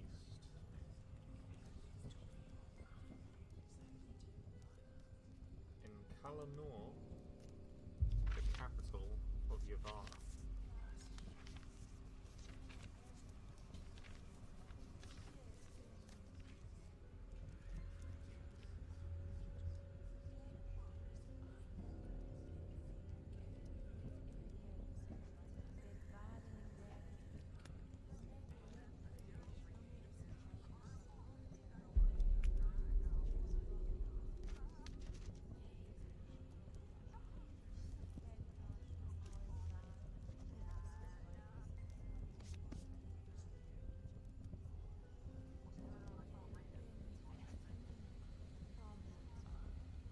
You can read it, you've got blind sight.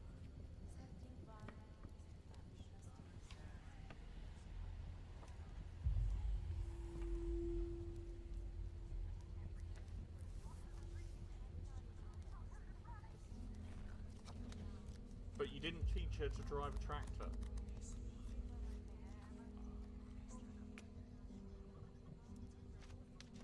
But again, she can read, she can see everything you can see. She has blind sight. She can see without seeing.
Zora, can you make me an investigation check, please?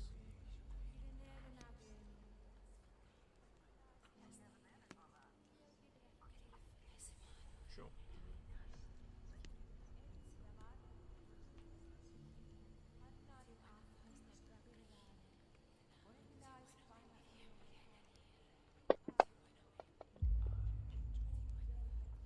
So, Zora, the people of this town are very friendly towards you because they can see the sacrifice you made, and you paid the trees for the oxygen they give the world. Zero, you are given much colder reception from anyone here you try to talk to, and it is literally one word: shutdowns. Azura, you hear a rumor that a saber-tooth came through this way, that he was horribly lost,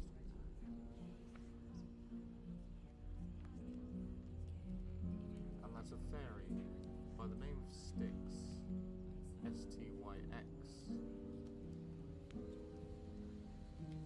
helped him find himself.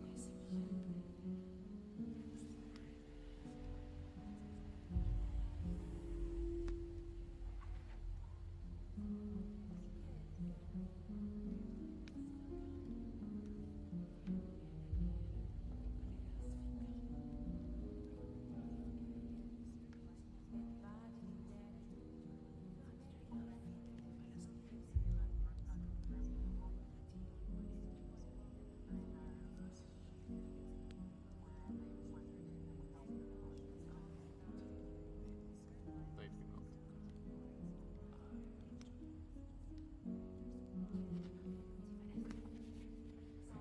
But if Styx was involved, they're anything but safe.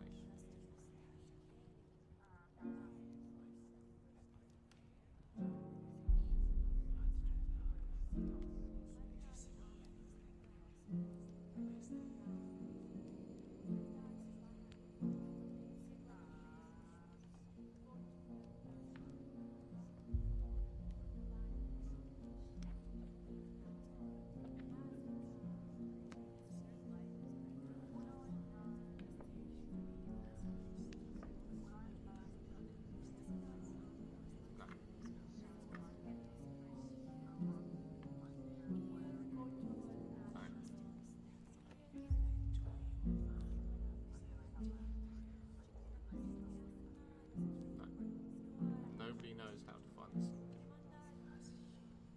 He appears and then disappears. That's all they know.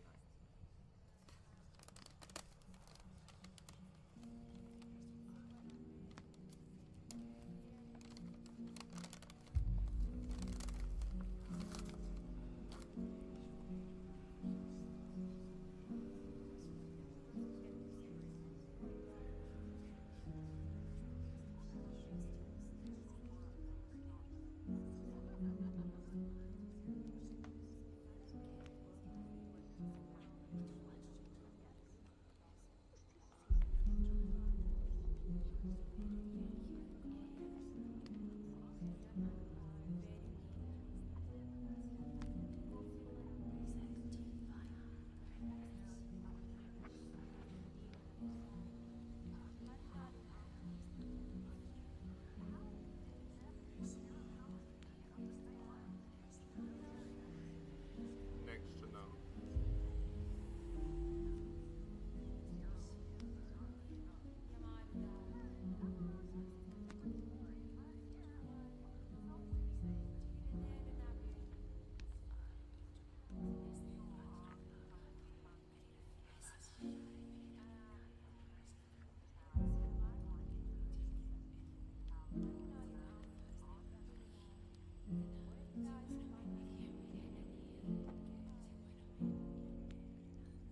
The gentleman you asked was exceptionally elderly.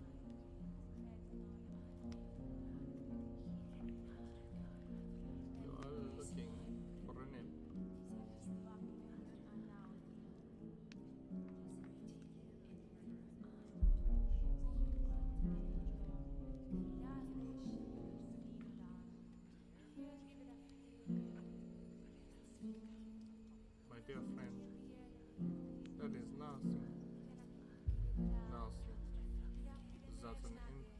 you that is worth the price you pay.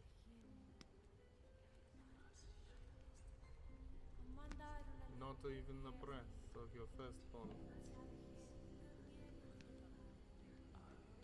is valuable enough.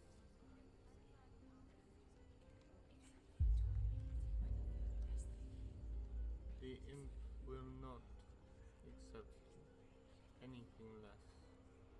He does not barter or bargain. He must always have something of significance.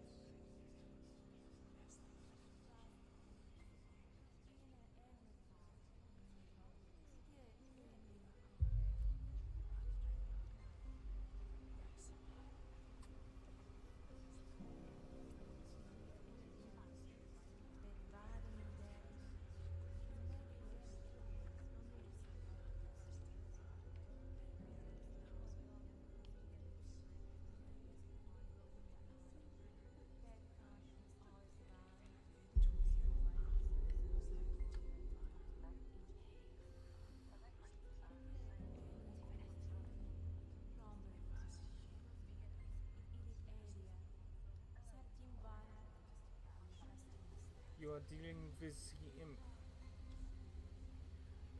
He speaks to all creatures.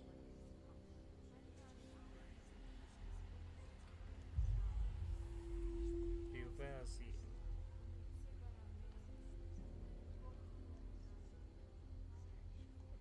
For he will ensure that you are on your last steps.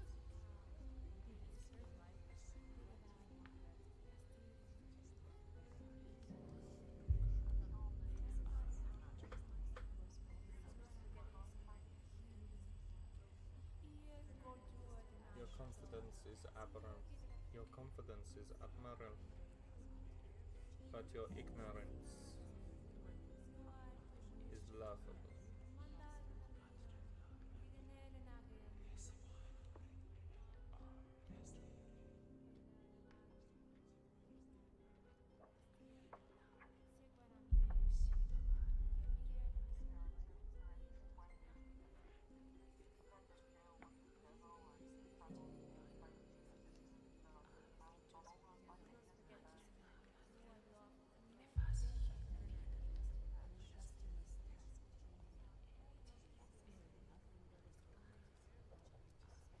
I will leave you now.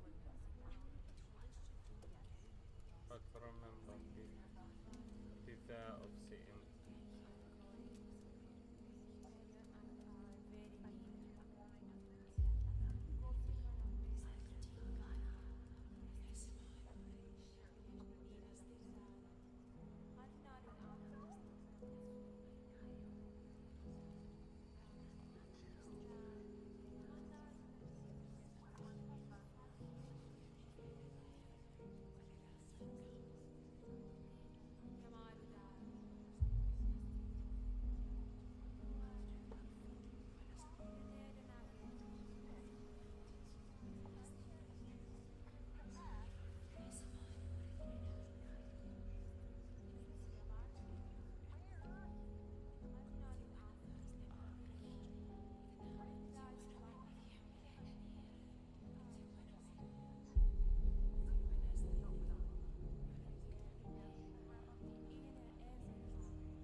There are people close by.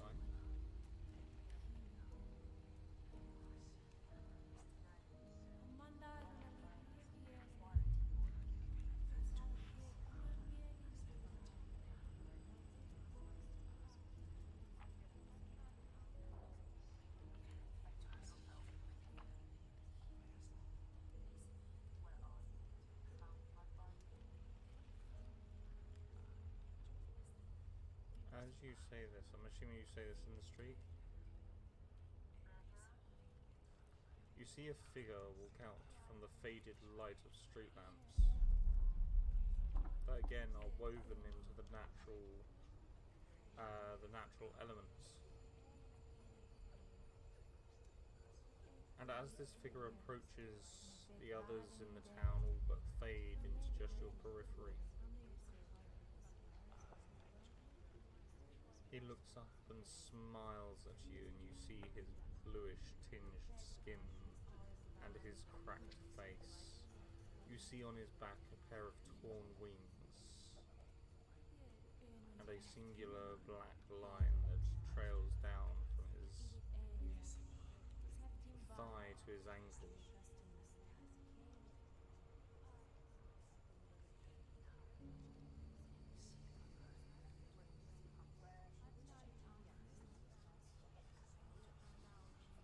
Where is he?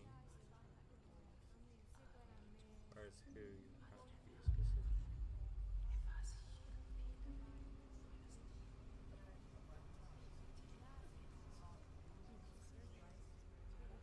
I took advantage. Never in my life have I been so insulted. My deals are ironclad.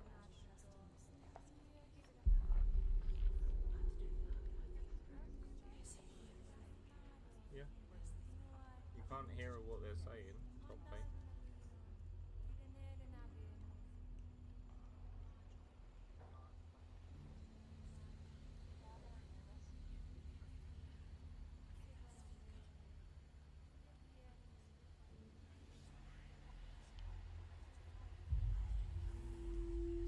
Sorry.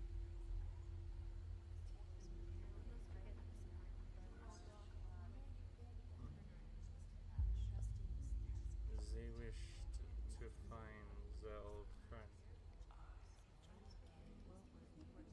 They said it was a friend of the high mountains, made of stone, but nevertheless, they wished to.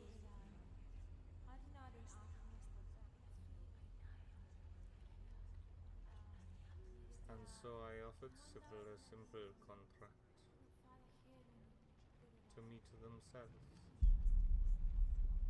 to see them as you or I or others would see them. I gave them the ability to walk on two instead of four.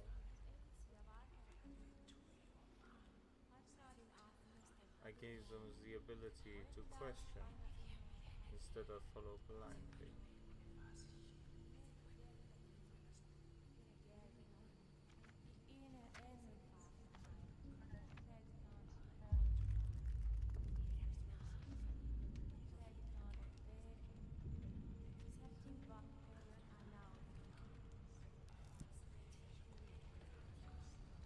So, he's told you what the deal was that he made with Sybil. How he allowed Sybil to walk on two instead of four, understand common and speak common.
still adjusting, so cannot be disturbed. I am sorry.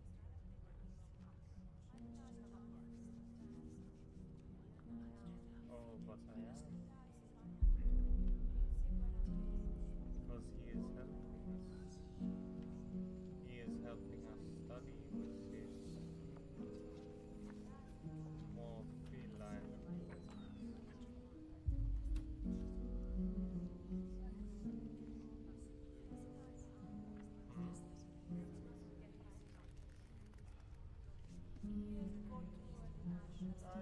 Try and sight check him.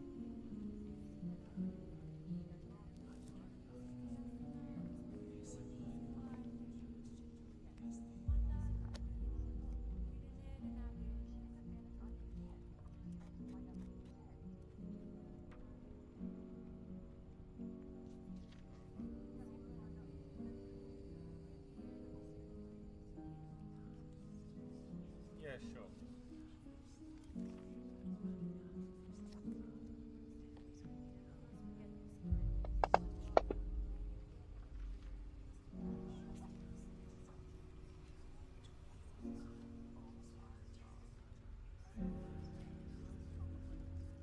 His only intention, as far as Sybil is concerned, is to fulfill his contract with her.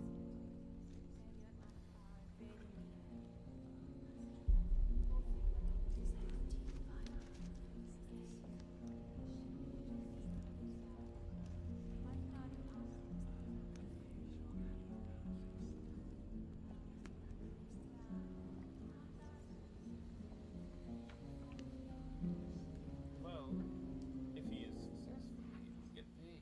If he fails, he will die.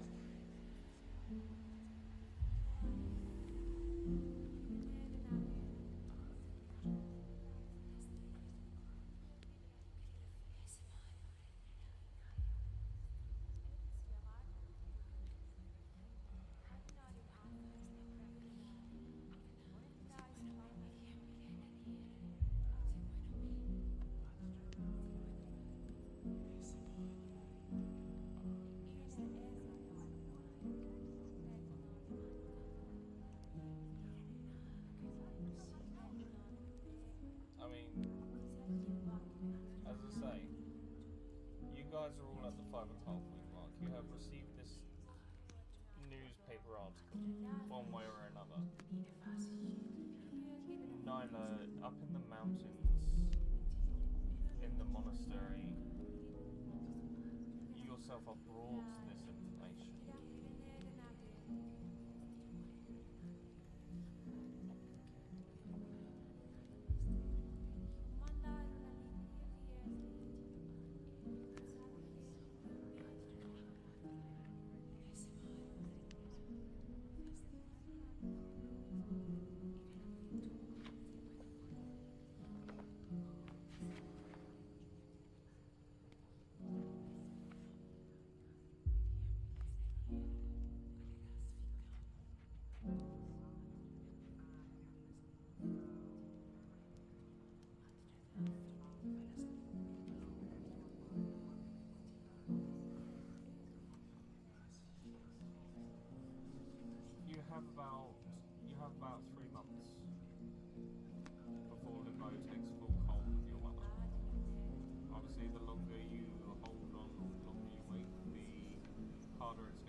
standing in bed.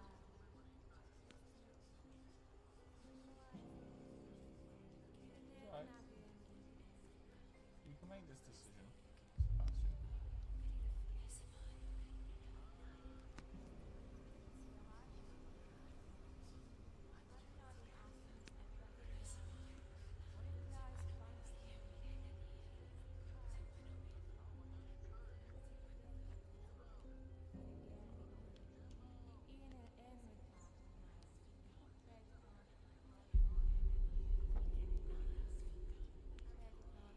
Hello.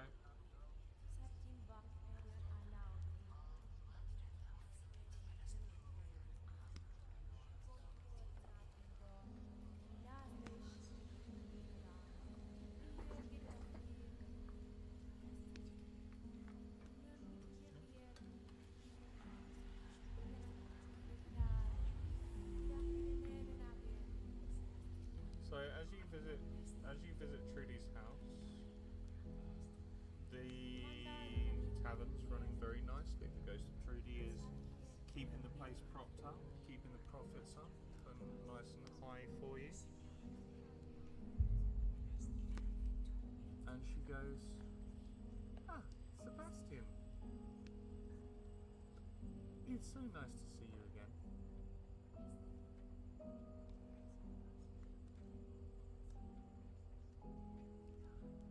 Oh, of course, always.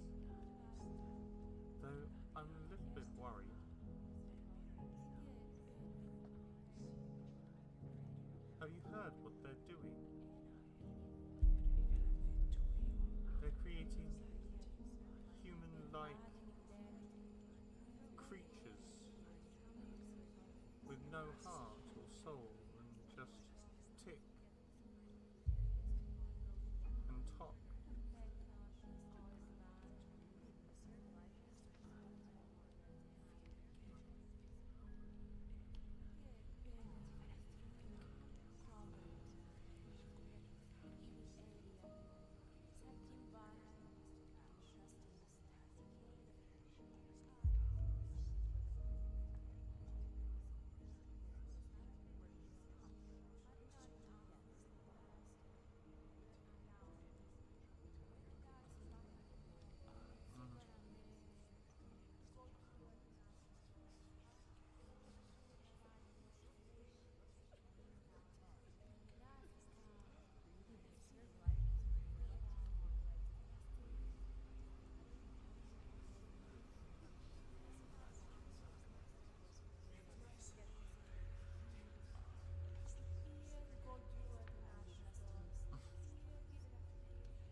Creatures they are creating.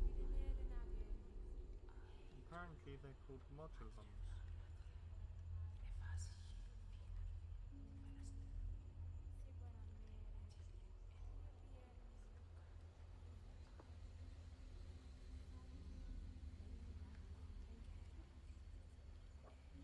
Oh, from the... Oh, and she points to a table, at this table you can see two rather very, very nicely dressed gentlemen.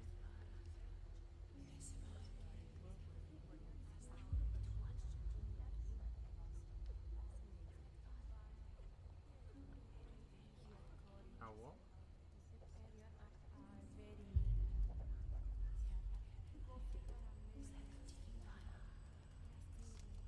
No, but they are very clearly high society.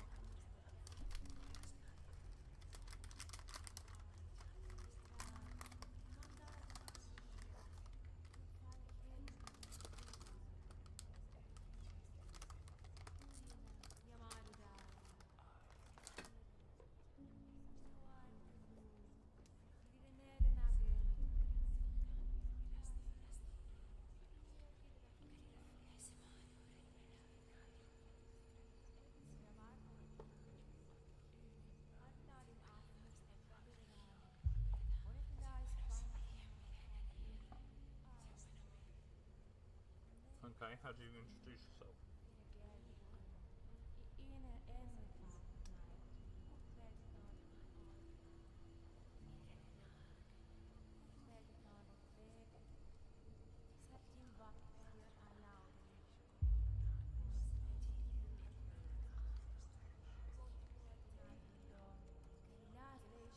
Oh, you're an owner here, are you?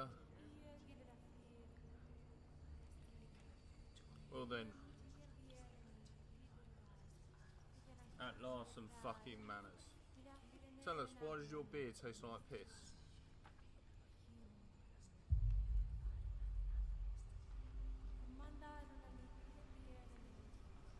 Excuse me?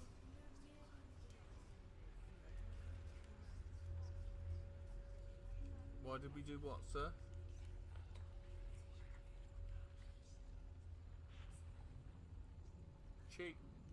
Cheap beer? Men of our stature, we don't drink cheap beer. But I tell you,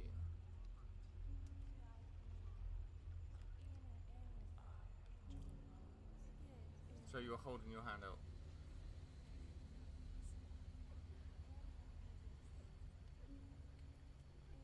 Okay, can you make me an athletics or an acrobatics check, please?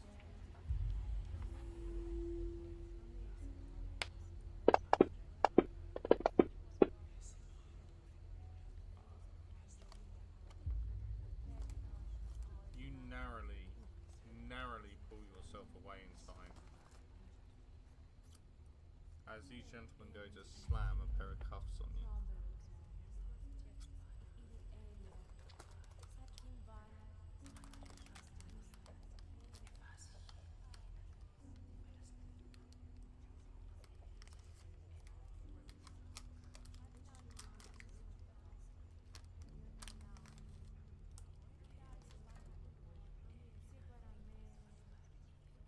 What are you going to do with that, mate?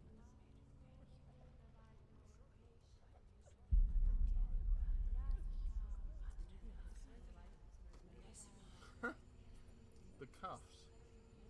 Nah. No, the cuffs were just a plan A, as it were. We find people come much more quietly that way. But if we have to do it the hard way, we can do it the hard way.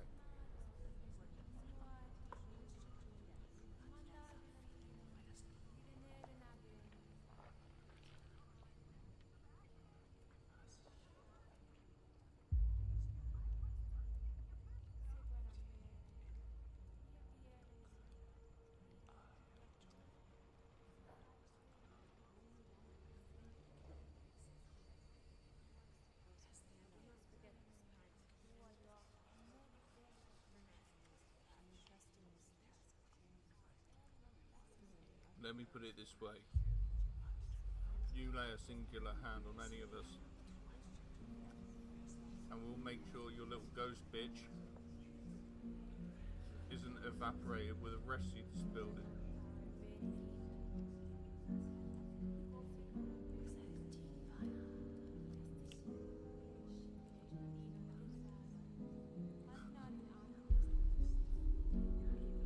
Nah, sir. You misunderstand. We don't make threats. We want information. And we know you've got it.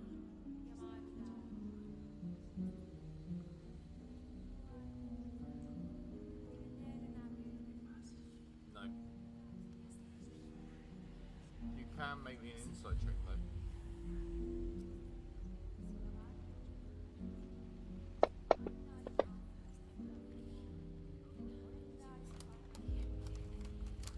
You have a gut feeling that these guys aren't high society at all, and that is just a ruse.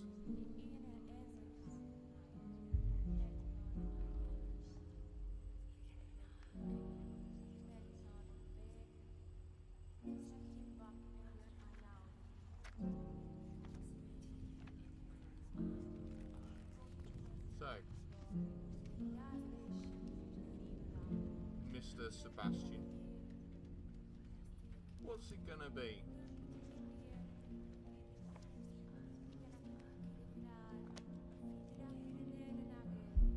Are we gonna burn this place to the ground, or are you gonna come quietly?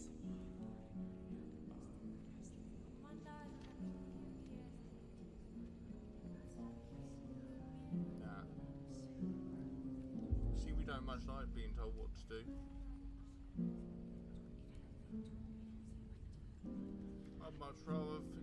much rather finish my dinner if you don't mind.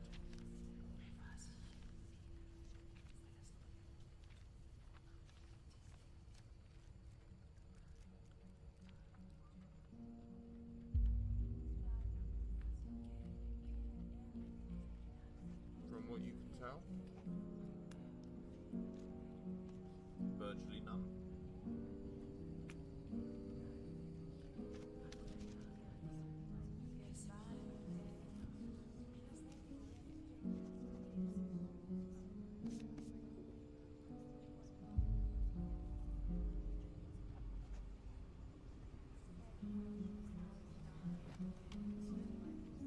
I didn't answer. I said from what you can see, they don't appear to have any armor.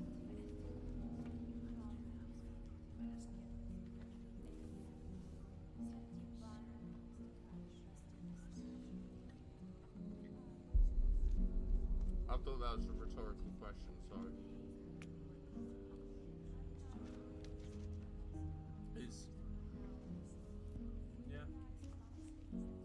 Yeah, maybe an investigation, Jimbo.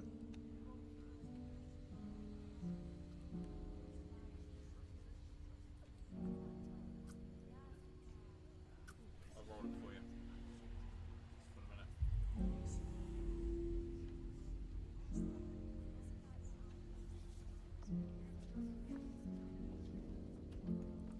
Just 1 minute.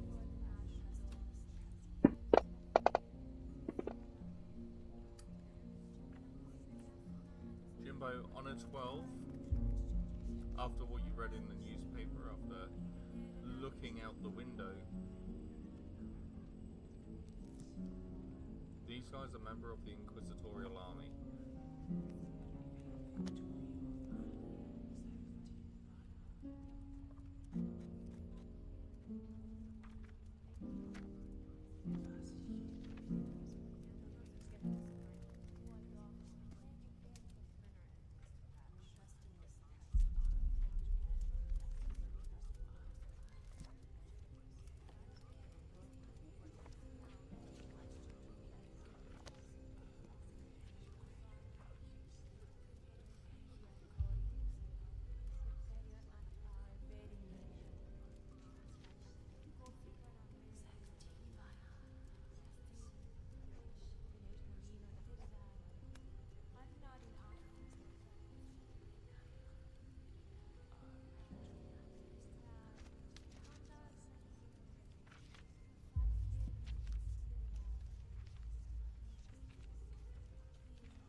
So, you guys have all, as I say, you have all received this message that somewhere in Yavara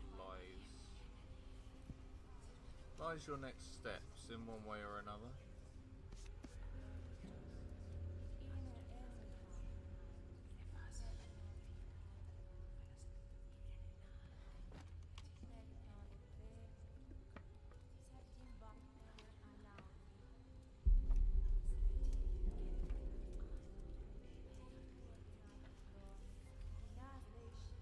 No, they're still there, they're waiting for you to give up.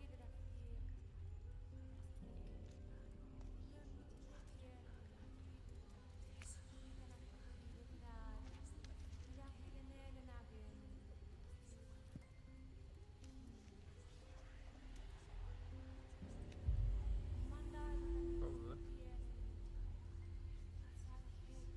So, he disappears for a few days and comes back.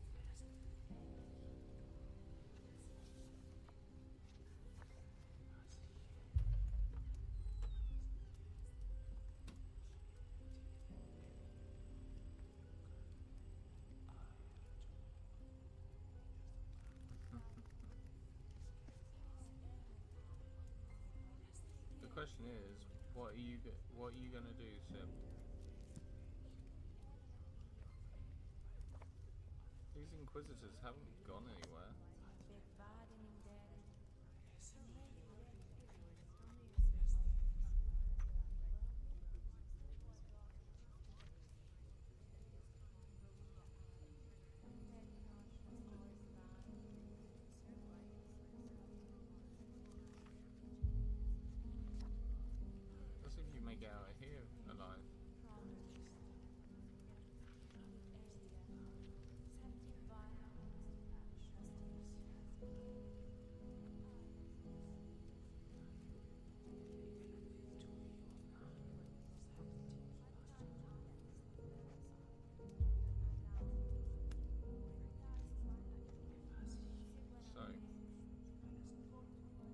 are you confusion?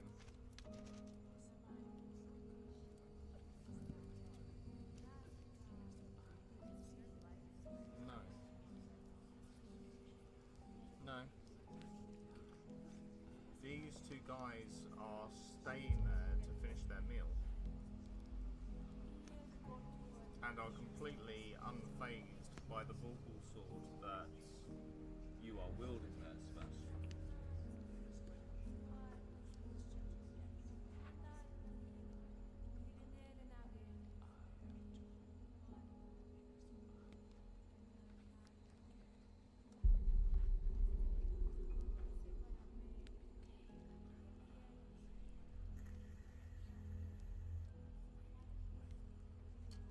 I heard you.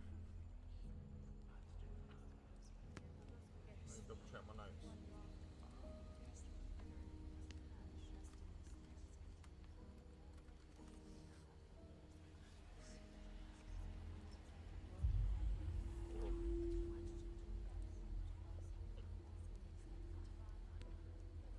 Yeah, I'm just... My medication's been having some weird effects on me lately. I think it's because I've been taking my medications that much earlier than...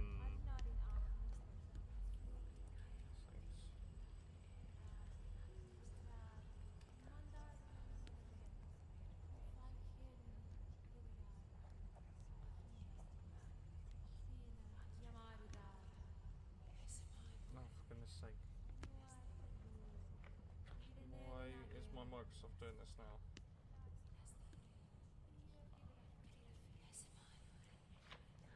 Yeah, that's about right.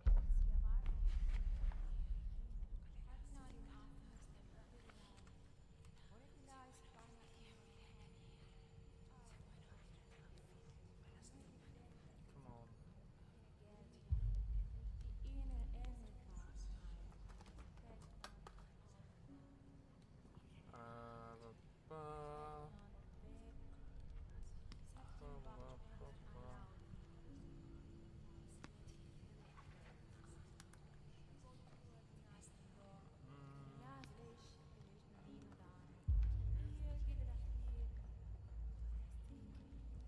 Ah, yes, Ventress. So, at the moment, he is not within the establishment.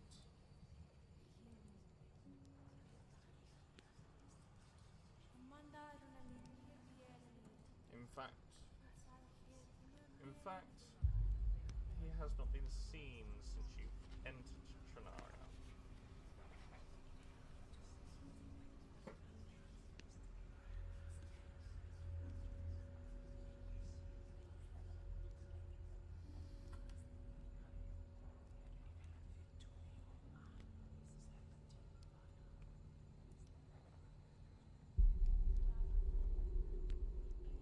Yep. Everyone's watching.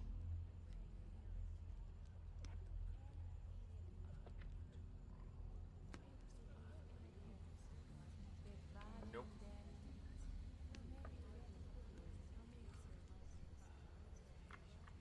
But you would notice outside of the window are a number of people holding torches and strange devices.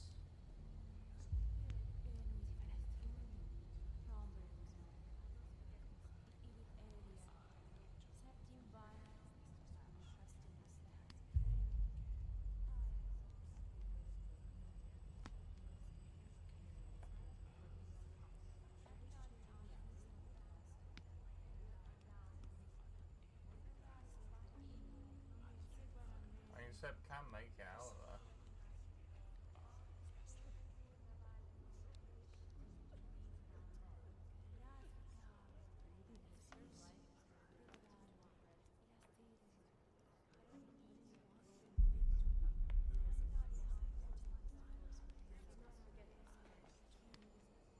So, we are going to very... Oh, sorry, Dungeon Boy, what did you say?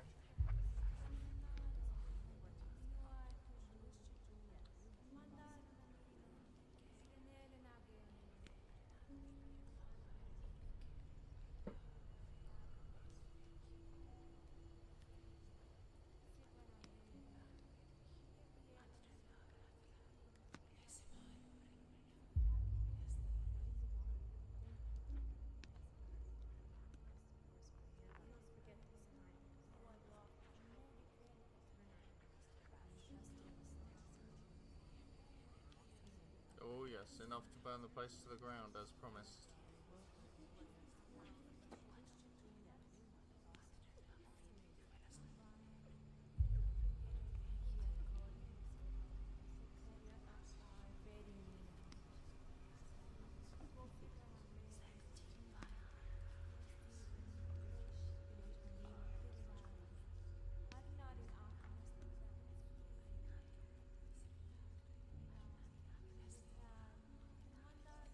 So what are you guys doing?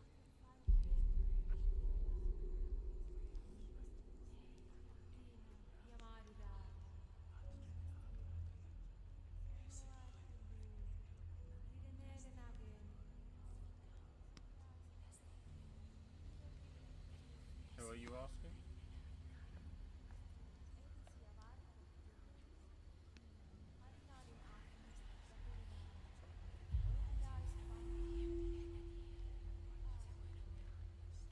So as you step outside and you're asking around, who are they, what are they doing there, etc., they reveal to you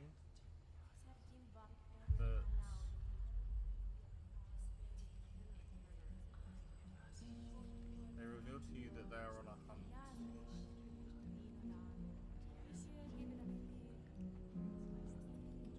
And they know that one of the individuals that they hunt owns this establishment.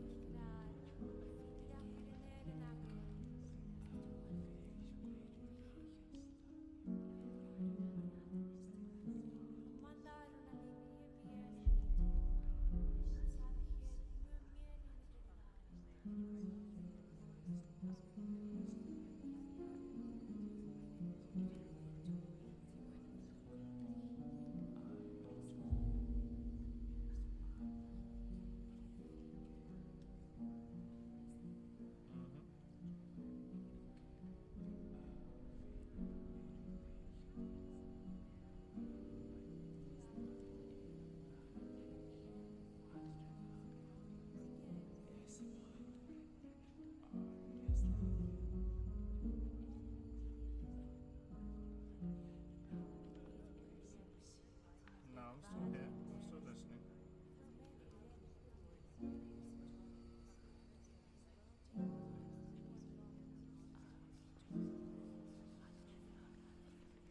Oh, they're 100% just watching, ready to burn the place to the ground.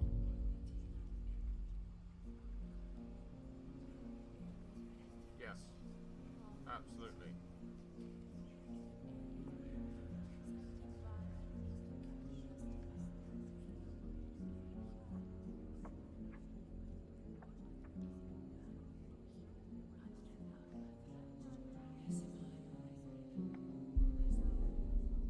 No.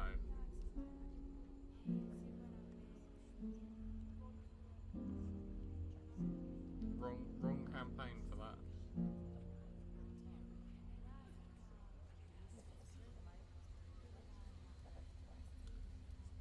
So, last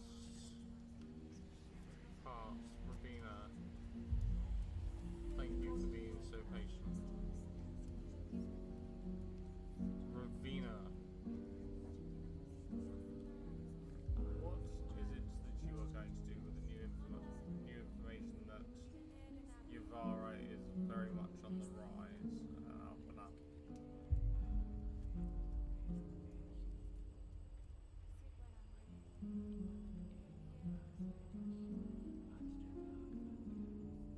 So, are you there, Ravina? Okay. What is Ravina doing with this news?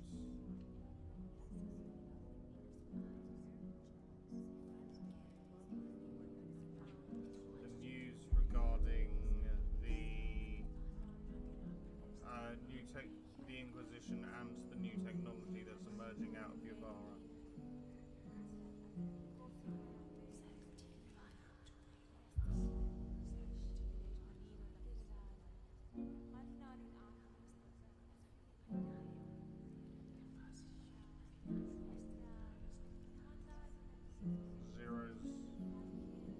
Zero is not there.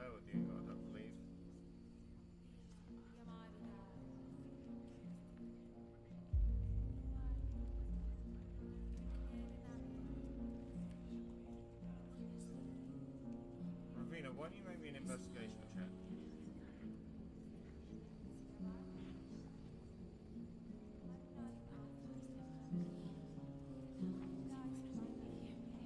So, as you look into this, 24, that's fine. As you look into this,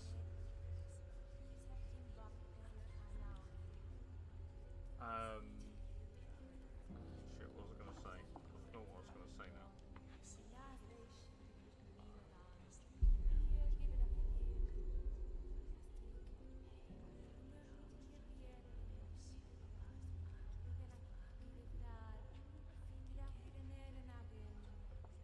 No, it's completely gone what I was asking you for investigation for.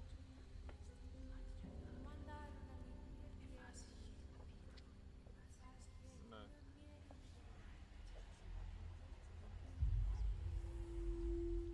But yeah, I mean, we could do it for that. Pseudo, kind of.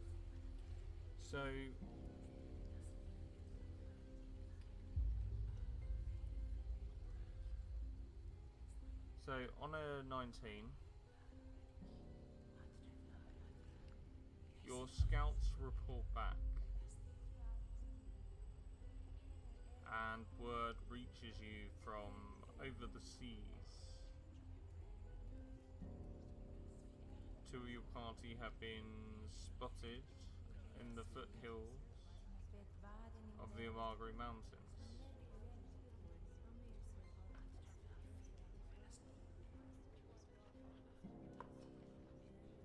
Another one comes back and tells you that the Inquisitorial army is growing at a rapid pace, and that they have spread into Gallo and Yavara.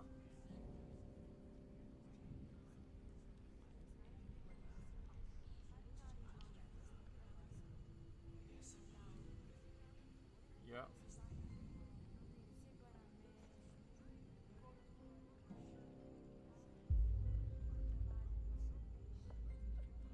Sure. Who are you looking for?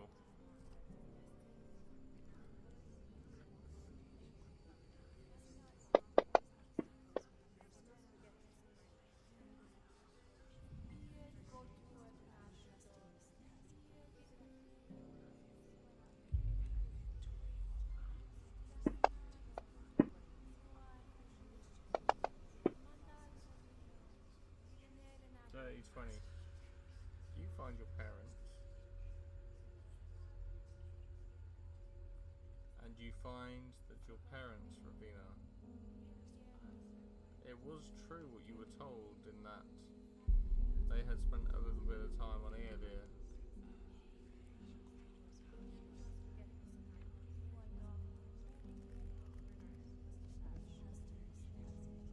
They have joined the occult.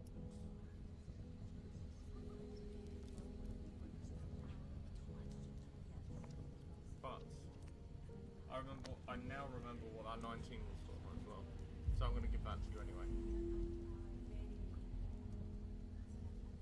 Yes, that one. So in your office, in Raven's Nest, you stumble across a hidden compartment within the wall. As you open it, there is a key.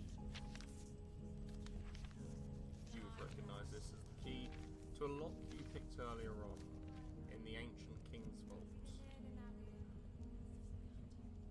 It would seem that the Ravens Guild were keeping a really rather tight grip on those handful.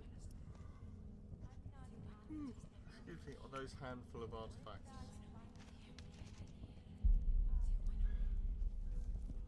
And in amongst them,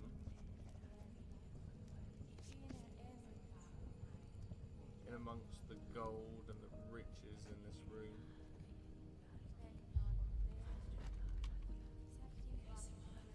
you would find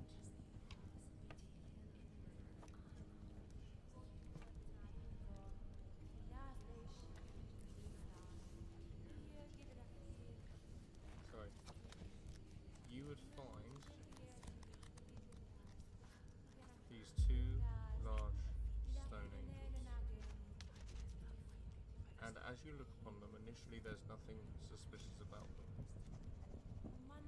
But you come to understand and you come to learn that these are more than just statues. These are guardians. They will protect whatever they are assigned to when nobody is looking.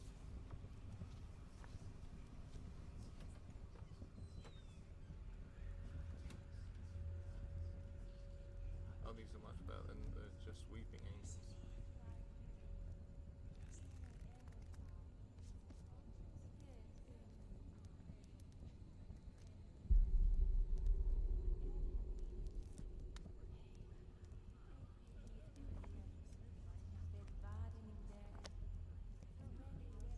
So, as you, do you give these angels any commands?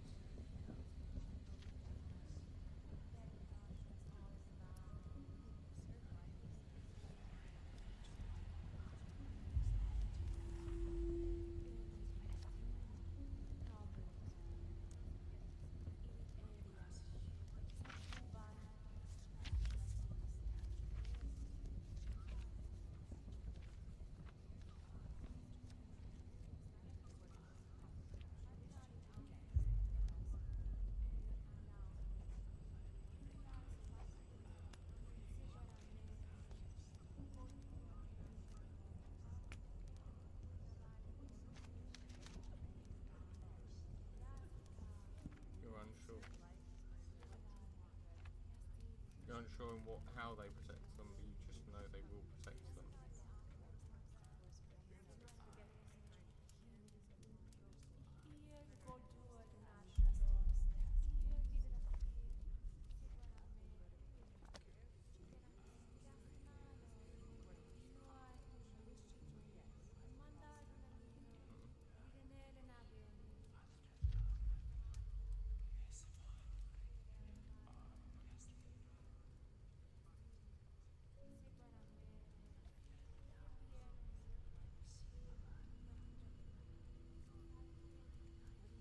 Yeah.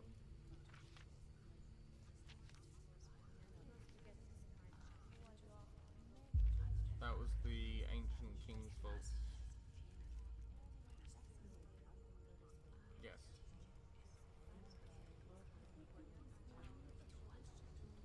So in the as I say, on the first floor, not a massive amount is down here. But you do see these angels, and you know your first few visits, they're a bit neglectful to your presence because essentially you aren't the one that has created them, you aren't the one that's given them life.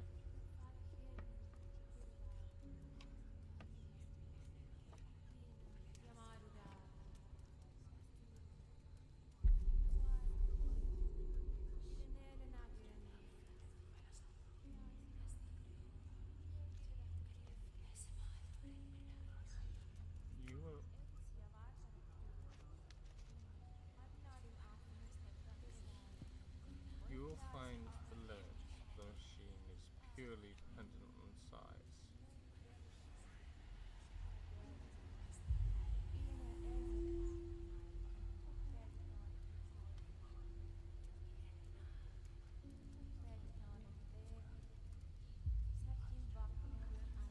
Hmm?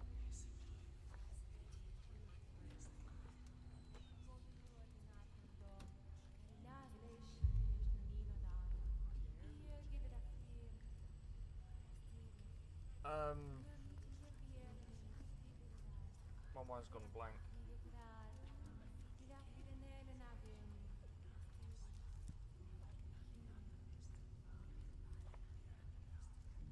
No. No, my mind's gone completely blank.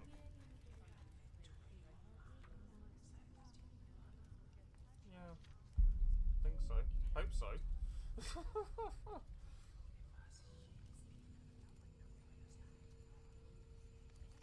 Shouldn't be. I've had coffee. Sorry?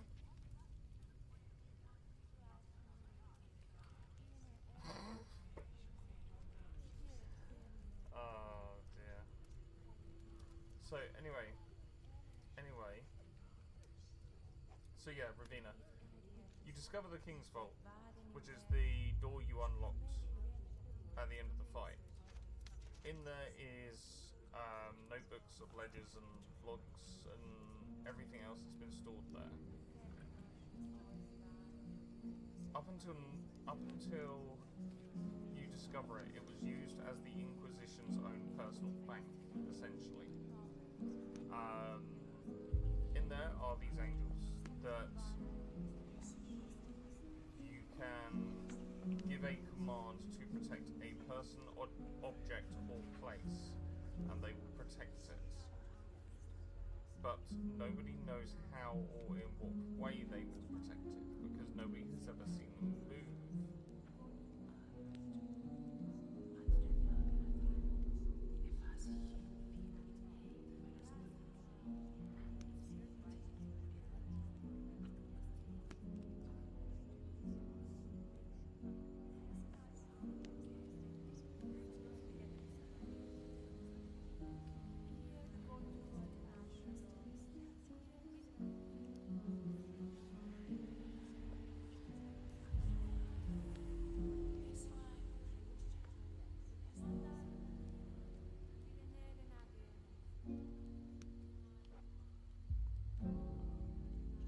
They don't move.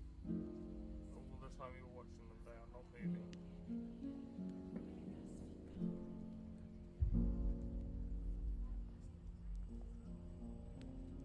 In there, yes, there's about 15,000 gold pieces in total throughout.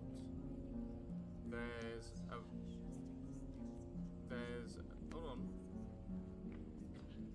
There's around 100,000 gold pieces worth of jewellery that is just pretty gems and stones.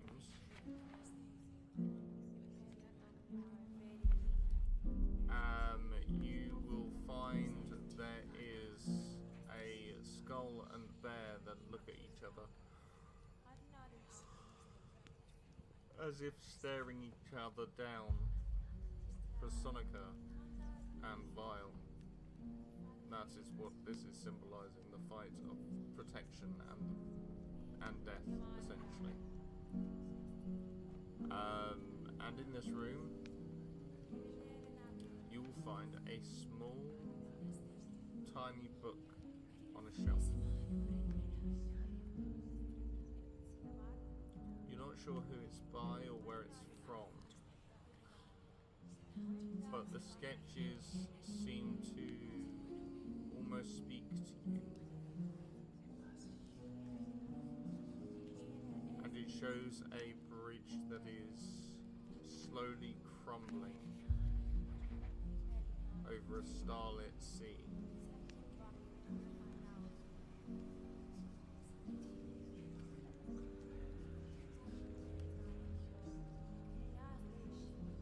That is what's in the book.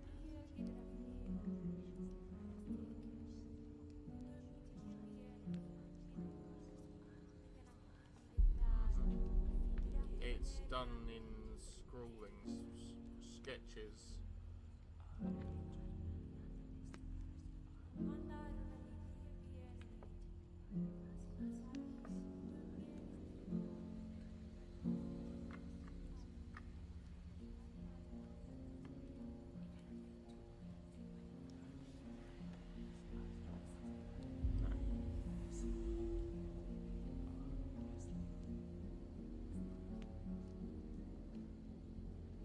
So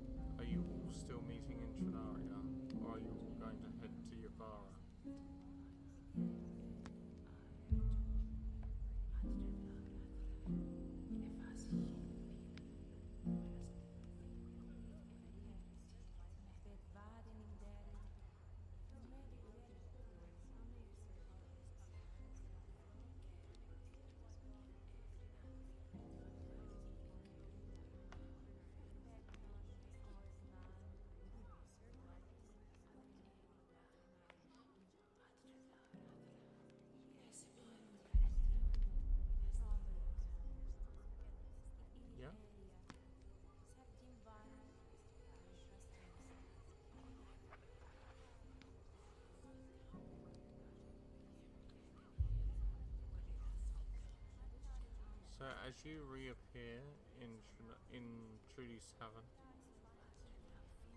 you see a surprised Sebastian surrounded by two of these guys with metal chains and clear athletic ability as they can twist and contort these chains onto the ceiling as they lift themselves up like a gymnast with them.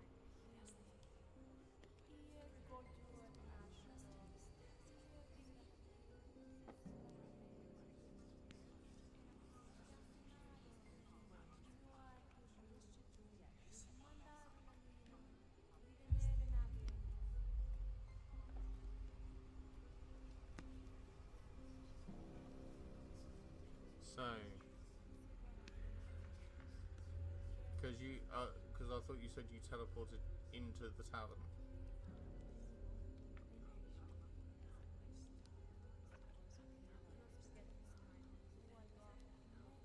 I mean, you wouldn't. So the only place it might be, or you might find at Alabaster in a shop dedicated to him, would be somewhere in the Infernal Realm.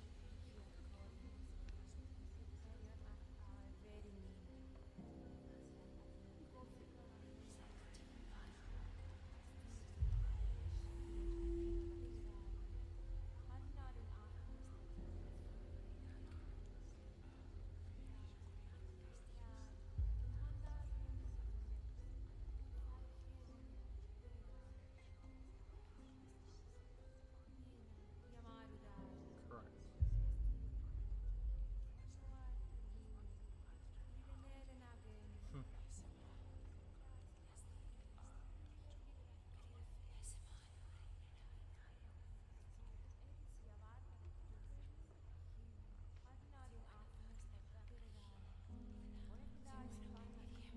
So, with these new revelations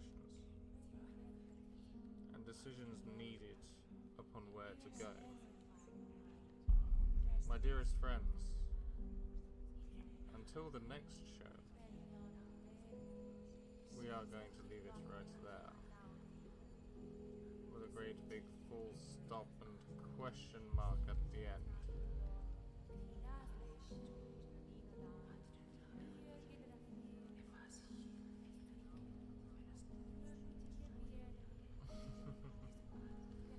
So guys, gals, non-binary pals and everyone in between, I am the captain upon the Fervent Drift.